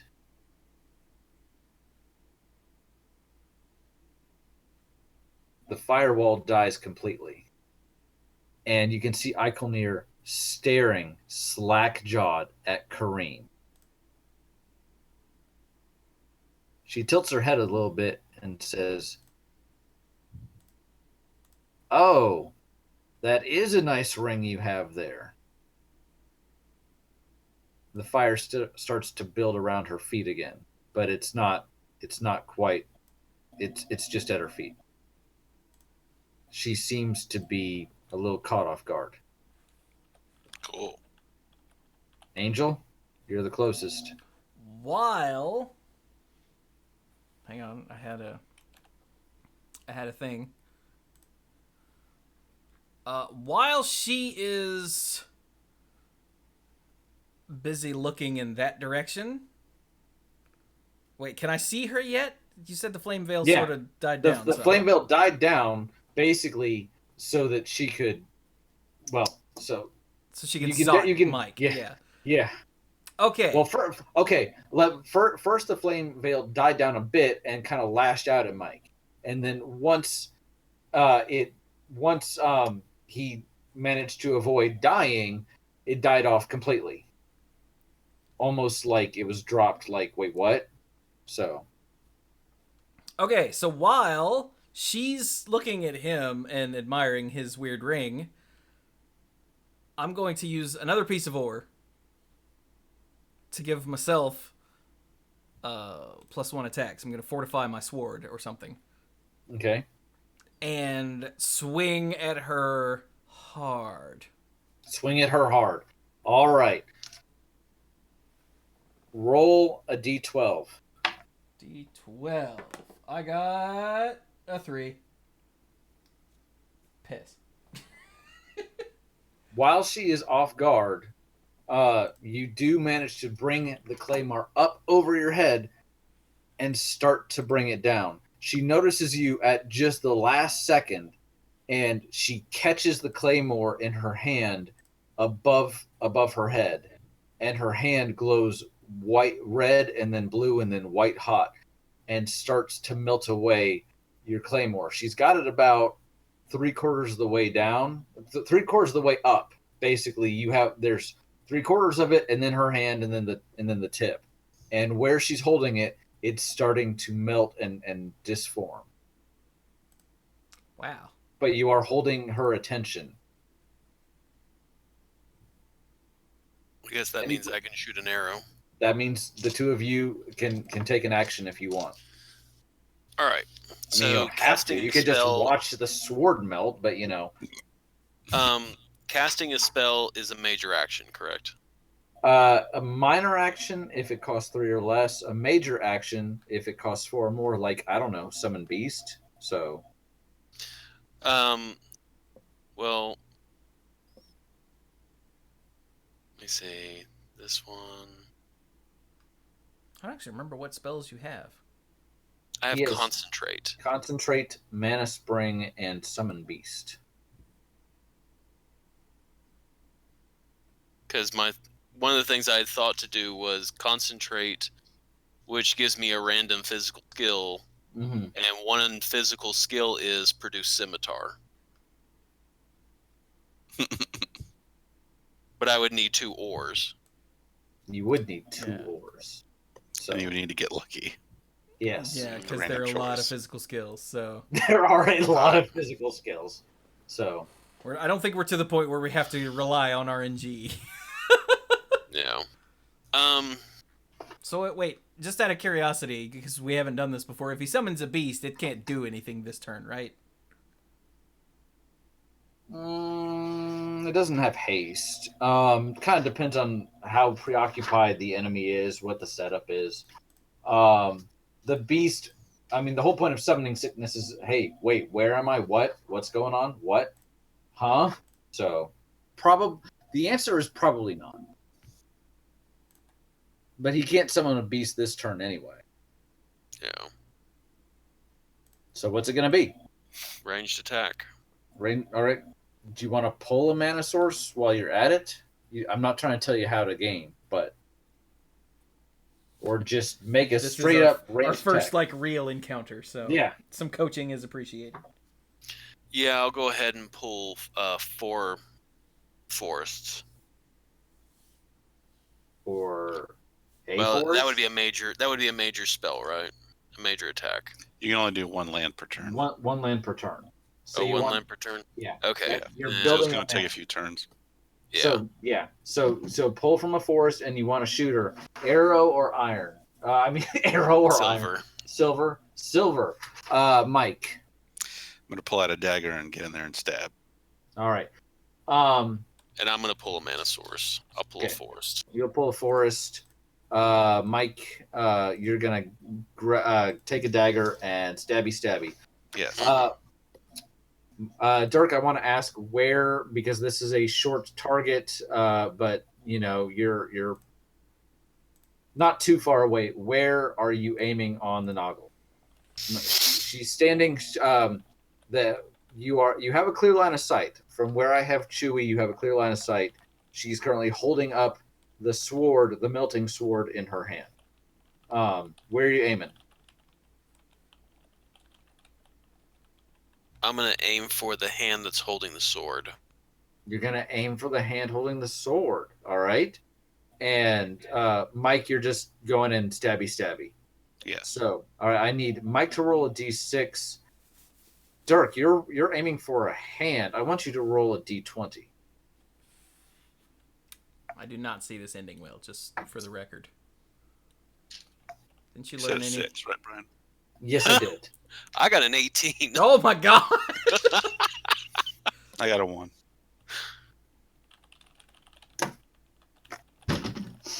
Mike, okay. Jesus Christ! I would, Mike. I would say you're killing me, but it's not me that's. All right. Okay. So here's how this is going to play out. Kareem rushes in, dagger in hand, as Alaric shoots silver arrow, while Icolnir is holding up the sword. At this point, she's caused a great deal of damage to the sword. The arrow manages to hit her not directly in the hand, but actually at the shoulder, almost directly in the shoulder, but on the arm side of the shoulder. She starts to drop her hand. As she does so, she finishes burning through the sword, and the top part comes off, and she manages to twist away from it, and it cuts Kareem, who didn't foresee its trajectory as he's coming in. And so it cuts Kareem, and he manages to stumble and fall and take a point of damage. And he's now laying sprawled at Icolnir's feet. But as she's twisted away, Icolnir has lost her footing as well, and goes down.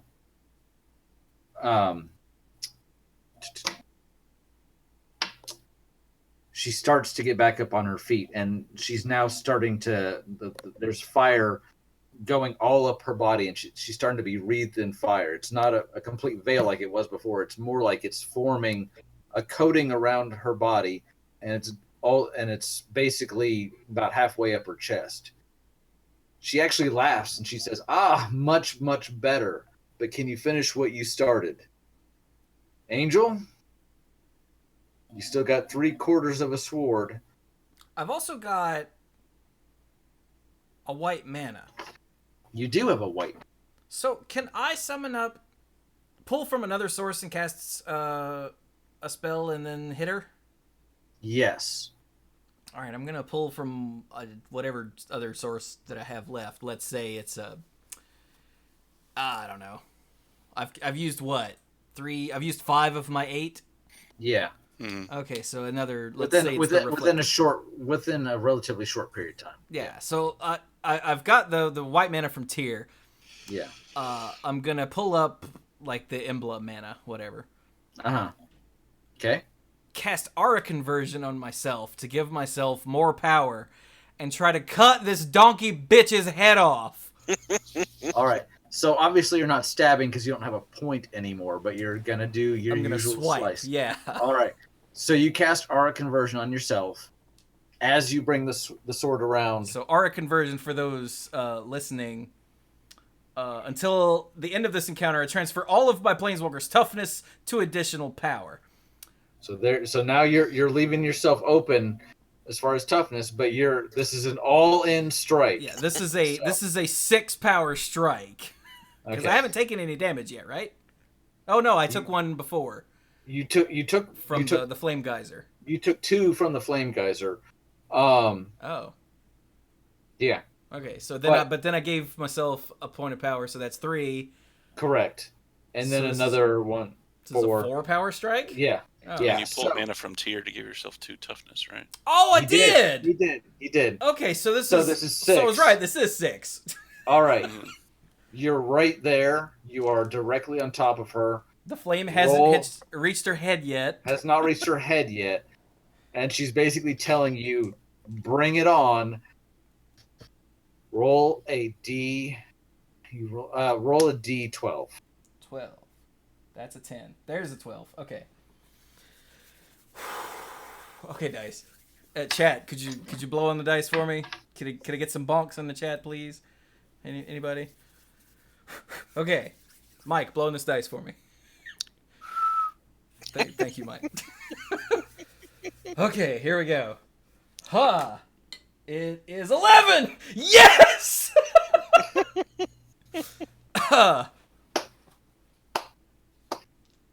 You cast you cast Aura Conversion on yourself. As you prepare to swing, you bring the sword across in a side-to-side swipe. She looks you dead in the eyes. The fire is starting to reach upward at this point.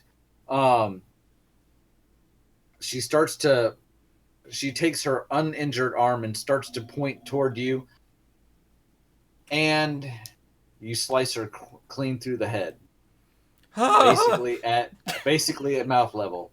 And as you do so, as your blade goes through, it actually catches fire, and the fire spreads all along the length of the blade. It doesn't catch the hilt on fire, but it's now aflame.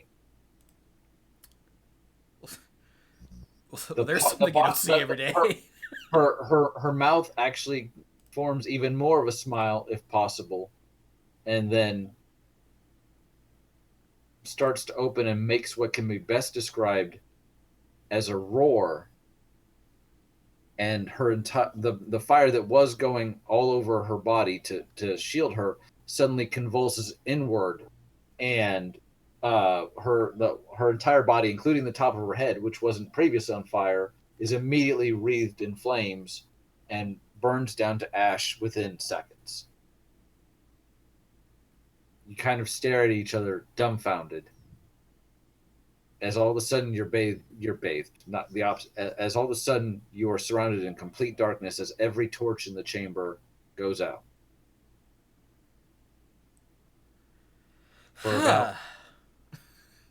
For about 10 seconds, nothing happened. Go ahead, Chewy. You guys okay? Maybe. I'm good. I mean, Are we dead? I mean, I can't see you, so I just wanted to make sure. So wait, is my sword still on fire? The fire has gone out from your sword, No, okay. My poor sword. but you can't really see it. After about 10 seconds, the torches start to gather flame again. They start to build fire, although it's more gradual than it was initially. The heat in the room seems to have gone down significantly. And then after another couple seconds, the door at the far end of the room opens, and a Noggle steps through and closes the door, folds their arm across their chest, and goes, "Well done." You notice that this is yet another Noggle from the one you've seen before, although the robes that it wears are closer in style to the first one that you saw outside of the trial chamber. So, Did we pass? Did we finish the trial? Excellent questions. And since it's 10:40 in the evening, you'll have to find out next time. The ultimate cliffhanger. You do take in your surroundings as the chamber is once again well lit. Kareem is bleeding. He's not bleeding out, but he's got shrapnel in his shoulder. He's been burned a bit. He's in rough shape. Everybody seems pretty shocked. And the angel, when you look down, you realize that your sword is kind of lumpy at this point. Oh. Everybody just seems a bit. So when you say bad shape, is there damage you haven't told me about? Because I still have. I'm at 2 toughness with 1 bonus toughness, and I've still only taken 1 hit to my actual HP. No, you're correct. It's more you're not in danger of dying or anything. It's more just that you've been beaten down kind of hard. Okay. All right. So maybe more emotional scars than physical. What Yeah. he's saying is, you're weary. You are quite weary. It's obviously I that mean, I have been burned and shot at today. Yeah, and been bonked by, or was it bonked or tripped when the tip of the angel's blade came flying at him? Yeah, that knocked me down. Yeah. You're still kind of down on the ground, but you're alive. Icolnir will be happy to answer some of your questions next time, but it's too much for us to get into right now. Honestly, I almost was like, when you got into the room, I was like, should we keep going? And yeah, I hope it hasn't been too late, especially for Dark. But good job. I really was wondering if you were going to make it out alive, and for a while there, I don't know. I was wondering too. Yeah. Yeah, when you said the flames hadn't gone past her chest yet, I was like, "Oh, all in strike!"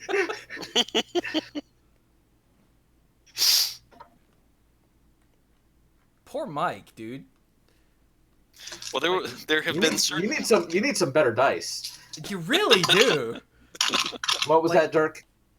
It feels like that there are certain times when we play this game and it's like, okay, everyone got around pretty well, and then there are ones where it's like, I got, beat up really bad in the woods, and now Mike got beat up really bad in the cave. Chewie hasn't been really beat up too badly Except for having some hot pants on. Yeah, I did get the hot pants. But Mike did get the first kill of the entire game when he went up to that merfolk and he was like... punched him in the face. I think that gave me a false sense of security. I'm like, oh, this game is easy. All right. So... hey, good job. real quick, before Dirk forgets, can he gather up any of his silver arrows from anywhere? Yes. Well, Yeah. no, at this point, I think all of them are melted. They're all pretty much melted. You got the ones that you still got with you, but Gotcha. to say that it was hot in this chamber is an understatement. And I fired 2 arrows, right? You did. Yeah. All right, so 13 arrows. One of them missed her. You couldn't see it. And the other one hit her, but when she went down, it was like a small nova in the center of the room. So, yeah. Gotcha. I mean, if it's hot enough to melt swords... Yeah, Pretty and that's sure. what I thought was, it went through and it melted by the flames, and then the other one got melted. Got hit her in the shoulder. There's no way that the arrows are surviving. Whew. If they were light arrows, that'd be different. Or That fire would be arrows. different. Yeah. Fire arrows she would giggle at, so maybe don't use those. Believe you try to cast burn on the obvious fire elemental person. Mike said, I'm going to cast burn on it. And I'm like, go right ahead. Yeah, get there. It's not very effective.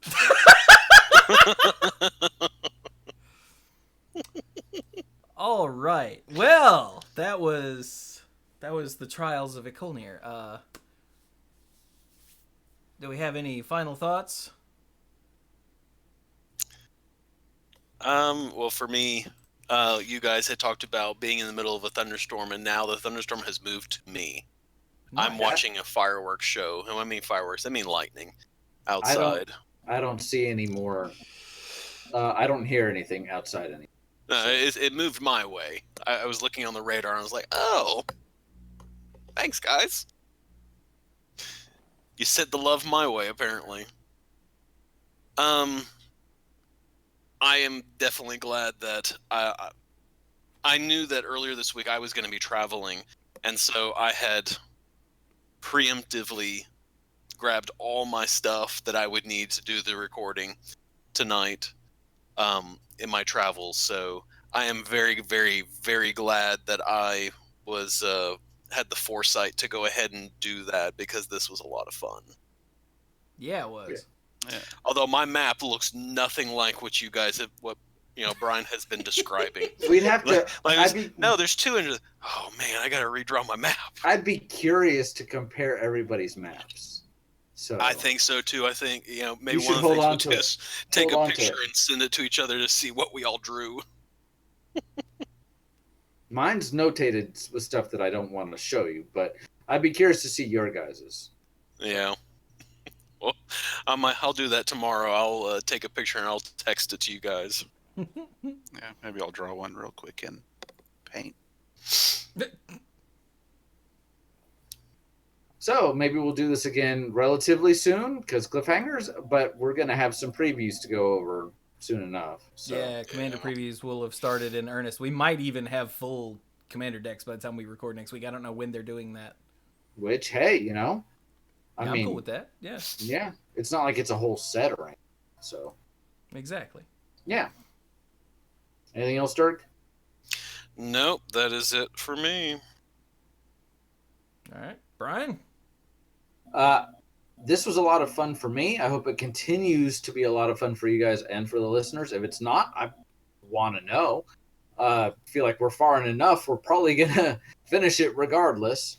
How close to the end I can't say because I know where it is, but depends on how long it takes for these guys to actually get there.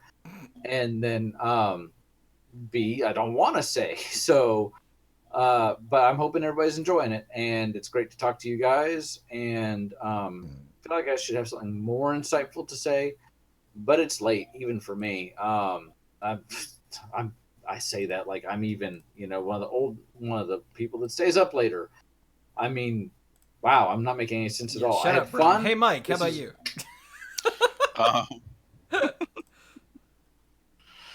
It was certainly interesting. I wondered if we were just gonna cut after we got into the room for the boss fight because how late it was getting, but it was an interesting little encounter. I don't know if there was something we missed in one of the other passageways we didn't go down that would have helped, but we made it. Yeah, we did. Plus, And you got a magic card. I got a magic card. Plus, I got to finish the boss in spectacular fashion. Yeah. Mm-hmm. Because I'm pretty sure if that didn't work, I was going to die. Kareem was going to die. Alaric was going to die in a minute. Mm-hmm. Buh. Yeah. It's alright, we done? Think so. I think so. Mm-hmm. All right. Well, then, all that's left is to plug the things real quick. Hey, we're on the Mana Pool and here on Twitch and all of that. I stream all the time. I have one YouTube video at least going up every day. That's all the same. Then there's, hey, over on YouTube, I'm almost done with the World of Light. I've only got like a couple videos left. Like maybe 3, maybe 4. I don't remember. And for the Messenger, I'm almost done. Only got 1, 2, at least 3, possibly 4. There's a whole big chunk that's going to require heavy editing where I was going back to get all the things I missed. So I don't know if that'll end up being 1 video or 2, but that means that's almost done. The Messenger Picnic Panic DLC, which was awesome. It's almost done. It's almost done. What else is almost done? That's it. That's almost done. I'm so excited to have both of those almost done. Like, you just don't know. And that means soon I'll be starting Human Fall Flat with Steph and Titan Souls with me. Yeah, I was like, what do I mean with? So I'm very excited about that. New Hearthstone set releases on Tuesday. Super hyped for that. And I haven't decided yet when I'm doing the set review, but it'll be this weekend. So if it hasn't already happened by the time this comes out, that means it's probably going to be today. If you're listening to this on Sunday on release day. So come over to twitch.tv/themanapool. Check it out. Me and possibly one of these dorks, if any of them are free, are going to be doing, at some point this weekend, an entire set review of Savers of Uldum. So it'll be sweet. And with that, all that's left is to say, hey, we're on patreon.com/themanapool. Sign up to become a lifeguard there and get cool stuff, early access to stuff, the behind-the-scenes stuff, and the sponsorship shout-out. So thanks to... Scroll. Whoa. They're in a different order. So it's the first when we're recording this, and the names are in a different order. It's very strange. Thank you to, for some reason, Jason Doan, Kim Maho, Andrew Hunt, Al, Lance Delicious, Tim Hellas Haryu, Connor Kennedy, John Morris, Alex Gonzalez, Jeff Spencer, Stuart Slaw, PJ McMullen, Sophia Bertain, Casey, Fayen Says, Danny Liao, Cody Buckowing, Jake Jansons, Jason Kaus, Gothic Man, Brian DeLuigi, Stark Maximum, John Parker, Violet Moon, Aleph Cat, Dan Holm, Bartle, Sarah Jane, and the Beast Father, Aaron Goodwine. Good job. With that, we will be done with episode... episode 561. 561. Commander previews are on the next episode, so come join us for Commander 2019 previews. We didn't get one, an exclusive one, but we're going to talk about all that other stuff, so it'll be sweet. And yeah, that's that. So thank you all so very much for joining us, and cut off a donkey person's head today. If it's legal in your state or country. It's probably not. Maybe don't do that.